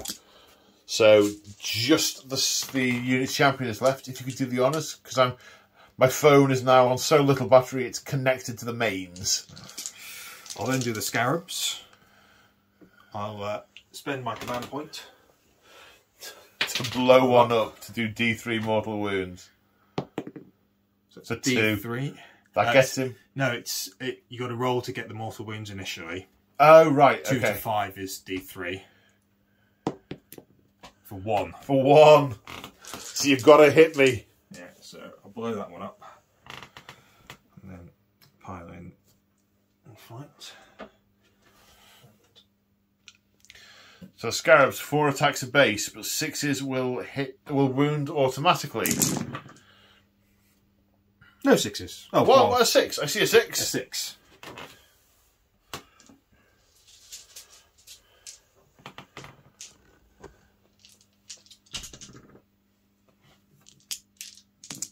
Wounding on 5s.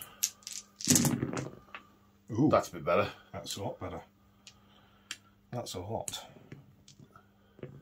1, 2, 3, 4, 5, 6, 7, 8. -1, but so nothing. So 3.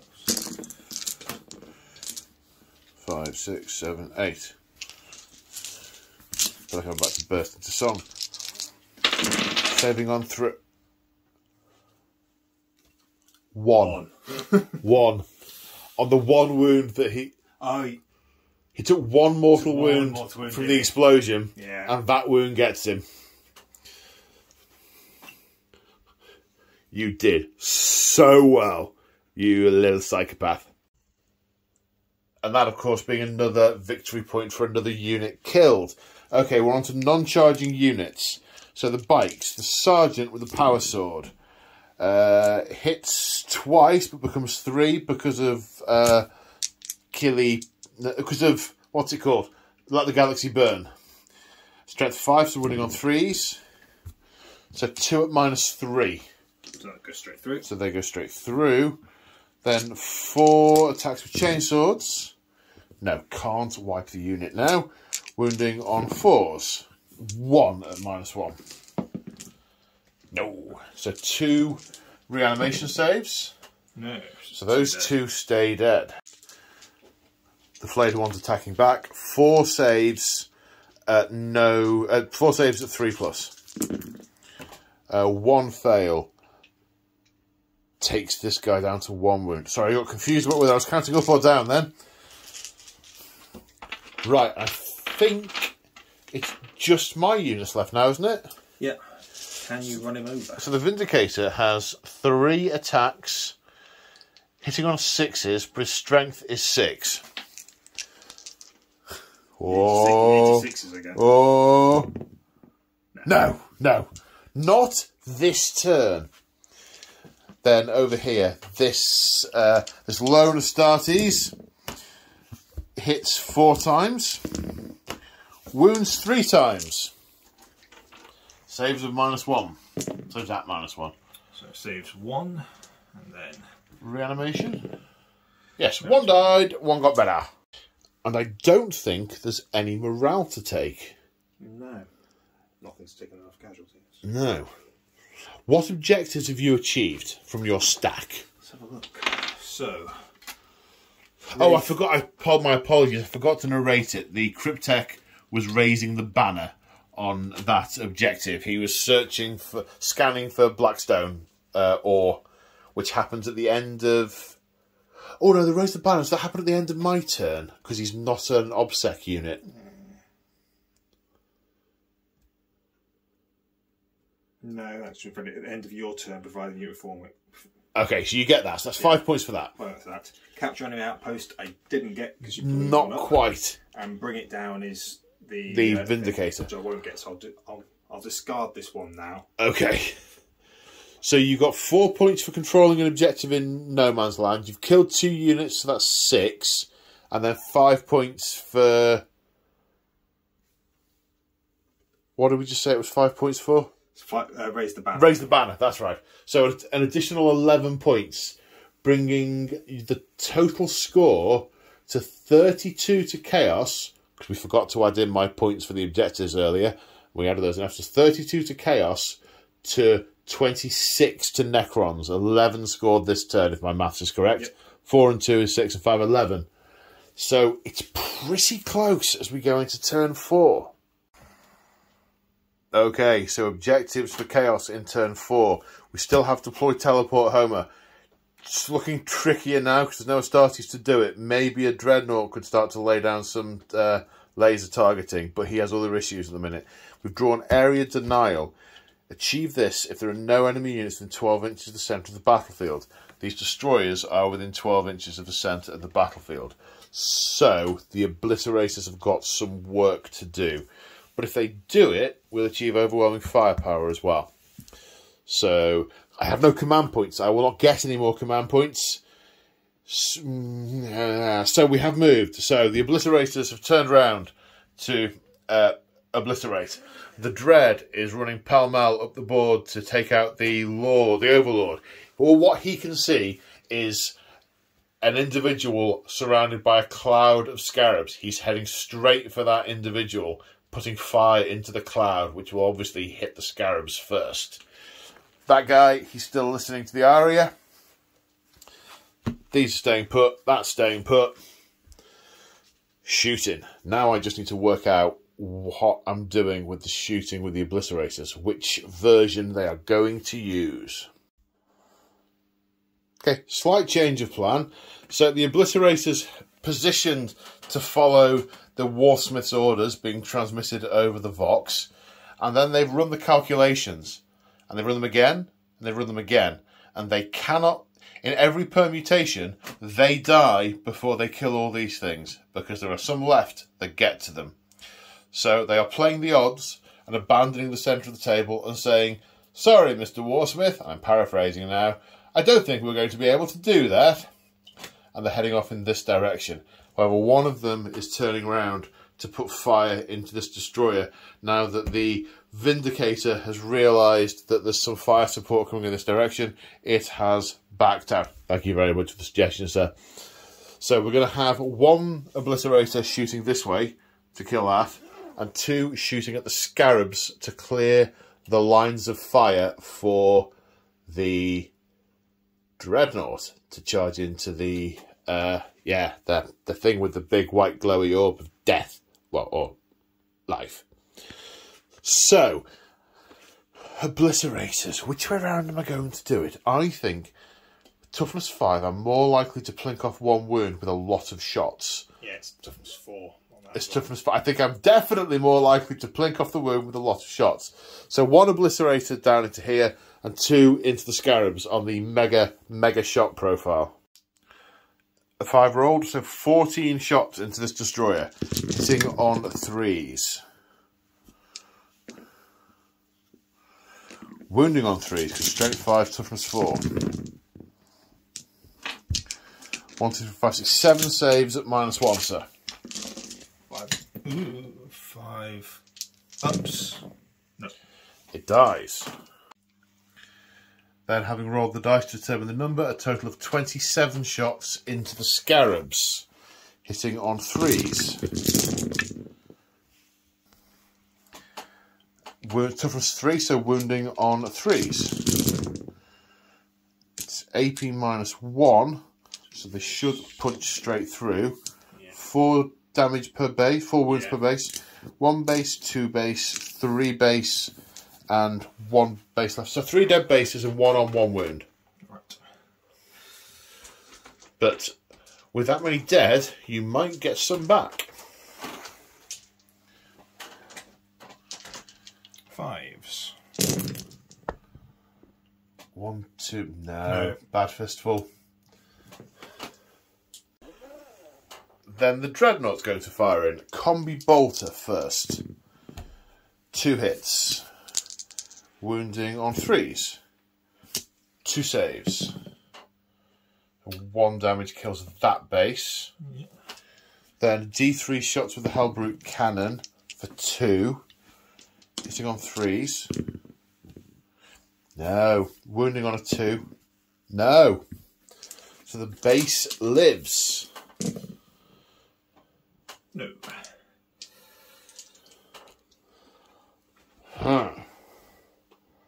Well, there's not a lot I can do about that. There's a bolt pistol happening over here. No. Or maybe there isn't. Oh, the bikes have pistols. One save. No, does it get better? No. They haven't made a save yet, the flayed ones. Got one. I think that's all the shooting. Yeah.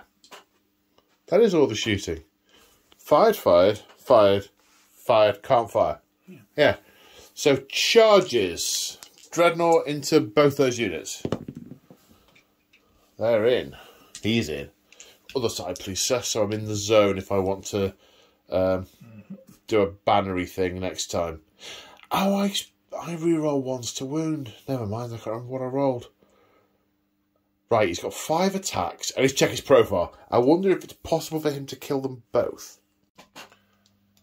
So the Dreadnought is fighting his way through the cloud of scarabs, and in his frustration, he is going to chomp them all to bits before moving on. It's far too tight to try and get both of them. I mean, it's a mathematical possibility, you know, a little bit like when you're desperately hoping your team isn't going to get relegated in footy when you're like 30 points adrift and everyone else has to have points docked. And yeah, it's a mathematical possibility. However, given he was wading through the scarabs to get to the Lord, he's going to continue. He's just going to take out the scarabs. Hitting on 3s. 2 6s. Actually, I didn't think of the exploding. Yeah. If you'd had, you wouldn't have got them. No, this is true. Wounding on 2s. Rerolling 1s because he's crazed. So that base takes 18 wounds. Oh, the irony, I'd have got them both. Yeah, you'd have got them both. But no, well, you have an invulnerable save and all sorts. But you do get to attack back if you so desire. Well, actually, you get to pick a unit, because that's all the charge is done. Fight with the flayed. As I say, I imagine you want to do the flayed ones. 9 attacks. Hitting on 3s. Wounded on 5s. Yes, because all your stuff is in the charging turn, isn't it? Nothing. Oh my god, that is terrible. My stuff, however, isn't just in the charging turn. The champion. 3. Wounding on 3s. 3 AP 3. Takes him off. Oh god, it does. The remaining psychotic legionary under the hacking blades of the Necron warriors has to take 2 saves of 3+. Now he's wounded. Got to pass them both.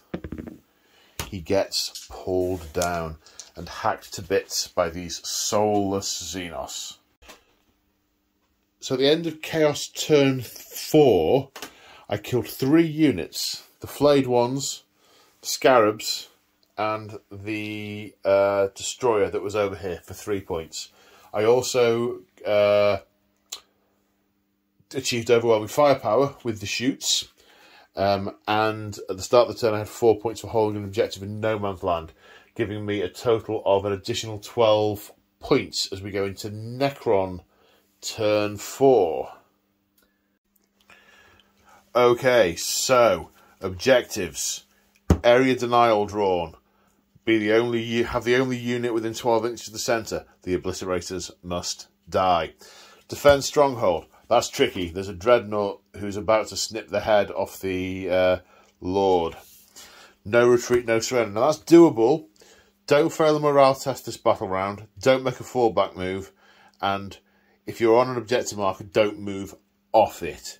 So, in response to that fistful, there's 10 here potentials, and there were 4 points scored for being on the objectives in the centre of the battlefield. So there's potential to try and get the score close to level. I can't do the exact numbers at 1:30 in the morning, but close to level. So the Cryptek is staying here with the Scarabs, starting to dig for Blackstone fragments. The Cryptek can't fall back because he can't move away because he's on the objective. Now the not obliterators, what are your destroyers? The destroyers weren't on the objective and have moved. Now we're in the protocol of the sudden storm. and I'm very impressed I got that right.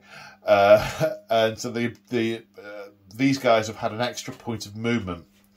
The Overlord knows he cannot fall back and cede that point on the battlefield to the enemy, so he is fighting a losing battle. However, he's proud of this one. He believes he can destroy it.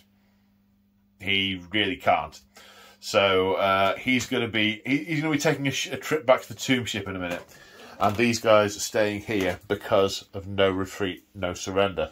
No Man's Land is thoroughly held. They are cutting off these vermin from additional reinforcements from their line. However, they do have a couple of issues they need to resolve first. I don't know that there's any shooting to do. Is it just the charge? Just the charge. It looks like a 4 or 5 inch charge. Yep, that. I have no command points to Overwatch. Phew.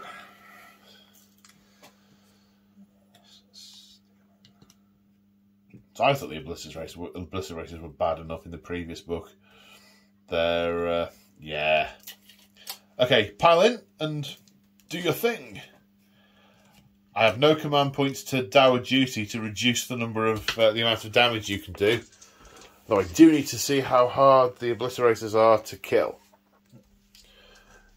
Okay, so we were just commenting actually that it's the twist, the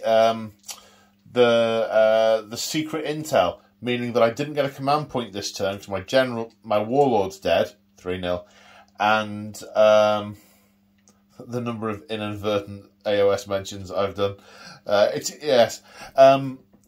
Because I would have had a command point to spend on Dour Duty, which would have potentially halved the damage incoming here. So, yeah, the twist making a difference to the outcome of the game, which is really nice. Yeah. What's the outcome of fights and making a difference? Yeah, absolutely. Yeah. So, big choppy sword first, hitting on 3s, re-rolling 1s. Yes, full house. Strength 8, so wounded on 3s. 3s, yeah, toughness 5. So that is 4 at -5 and okay. 1 at -6. Yeah, okay. So my demon save of 5+, invulnerable save. Make 2 of them. So 2 go through and kill 1 of them. It's 3 damage each, yeah? Yeah. So that's 1 dead, and 1 has taken 3 wounds and is on 2 remaining. So 1 dead, 1 on 2.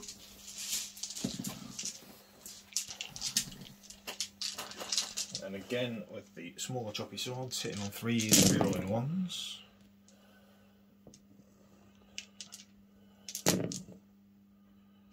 Another full house. And these are strength 6. So wounding on 3s.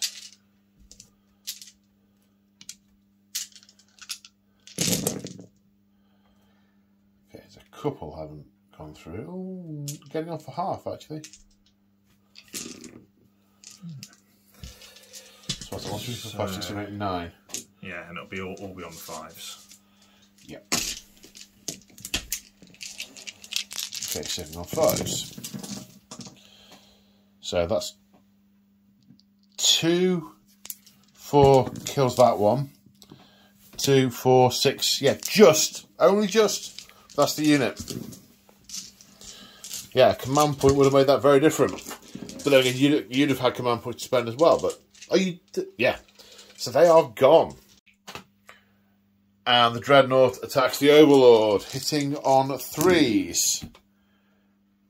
Hits once, can't kill him. Wounding on a 3. 1 wound, minus some saves. He's fine.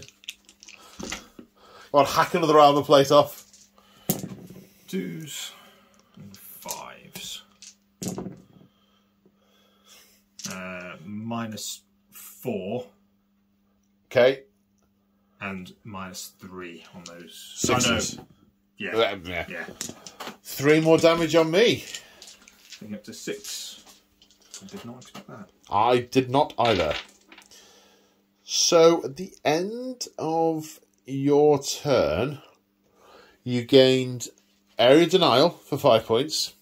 Yeah. No retreat for another 5 points. Yeah. You killed a unit for 1 point. So that's 11 points. And you started in the... You got the 4 points for being on an objective in the middle of the table. Did you raise banners as well, or was that the previous turn? Previous turn, so that's 15 I've gained this turn. 15, taking you to 42. So at the start of battle round 5, it's 44 to Chaos against 42. I think it's 43. We'd already counted my death, hadn't we? No, I've killed 2, isn't it? Yeah, no, you're right. So 42 to 44 to 42. Wow. Did not see that. Wow. So, the Warsmith really hasn't got a great idea of what's going on the ground. So, he wants me to go behind enemy lines, but we do not have 2 units close enough to do it. So that isn't going to happen. The teleport homer cannot be deployed because the Dreadnought is in combat with the Overlord. So that isn't going to happen. So we're left with grind them down. Need to keep a tally of how many units are killed in this battle round. If I kill more, I gain 5 points. I've only picked up 3 for being on the objective. Had I killed the Overlord last turn, I'd have another 5 for being on that objective, and I'd be able to deploy the teleport homer.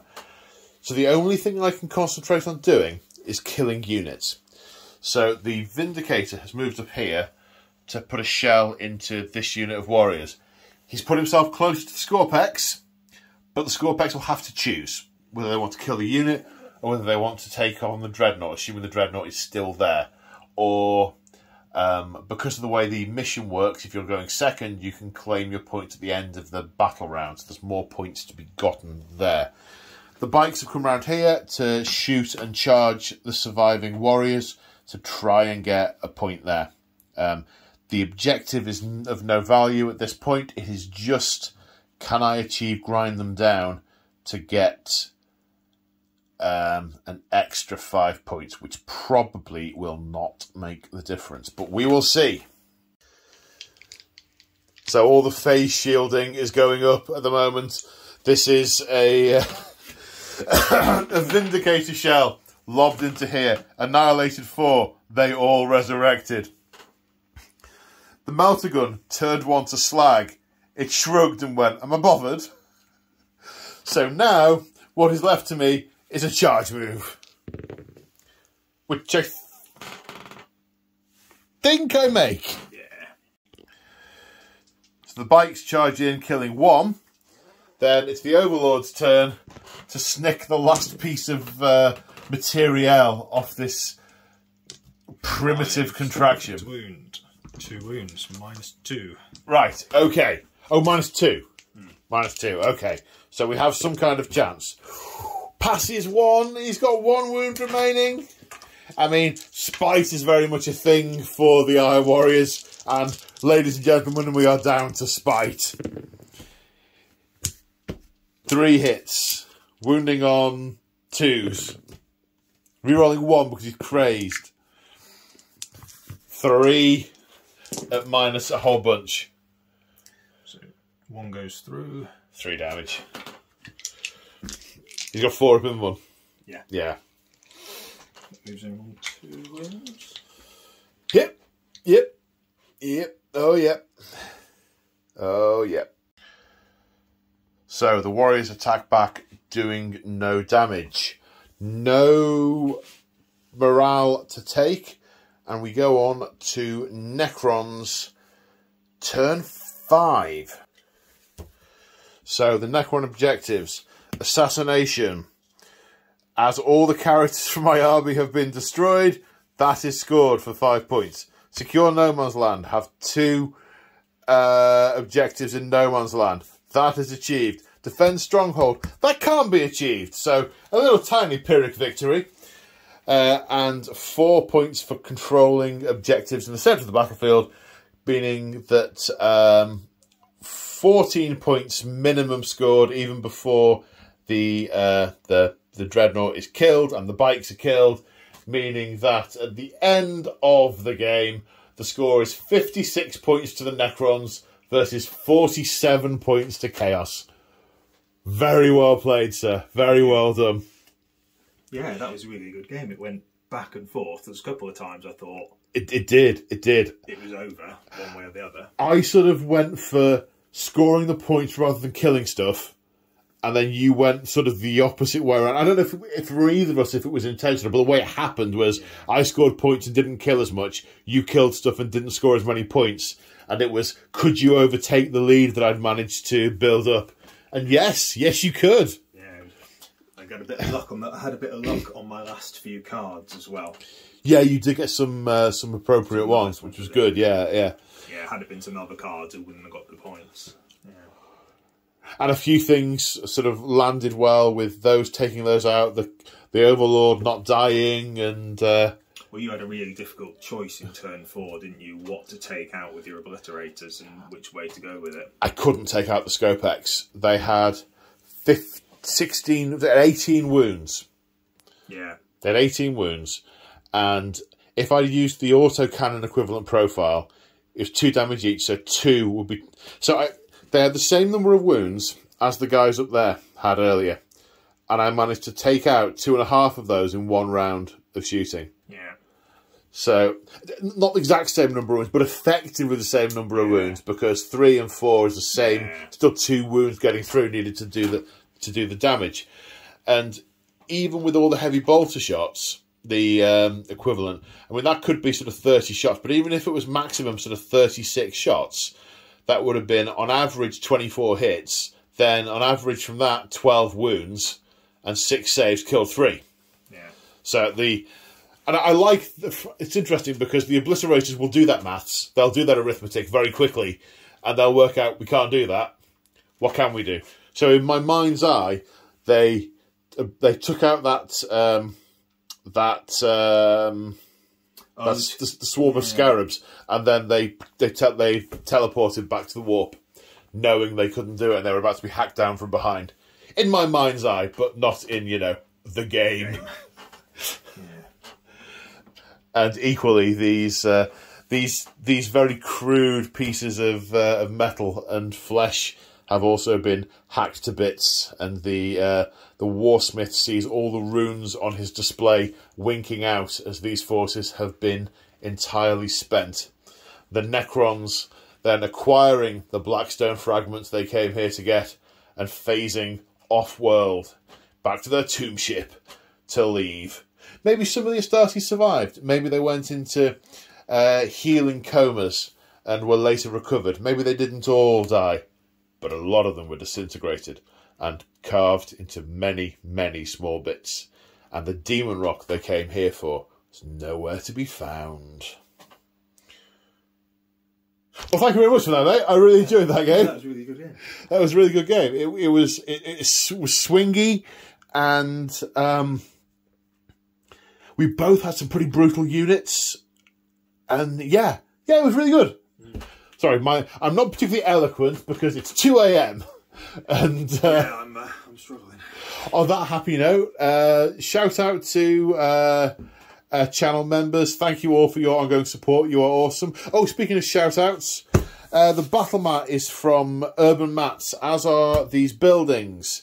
The trees are from the Model Tree Shop, and I think that's it.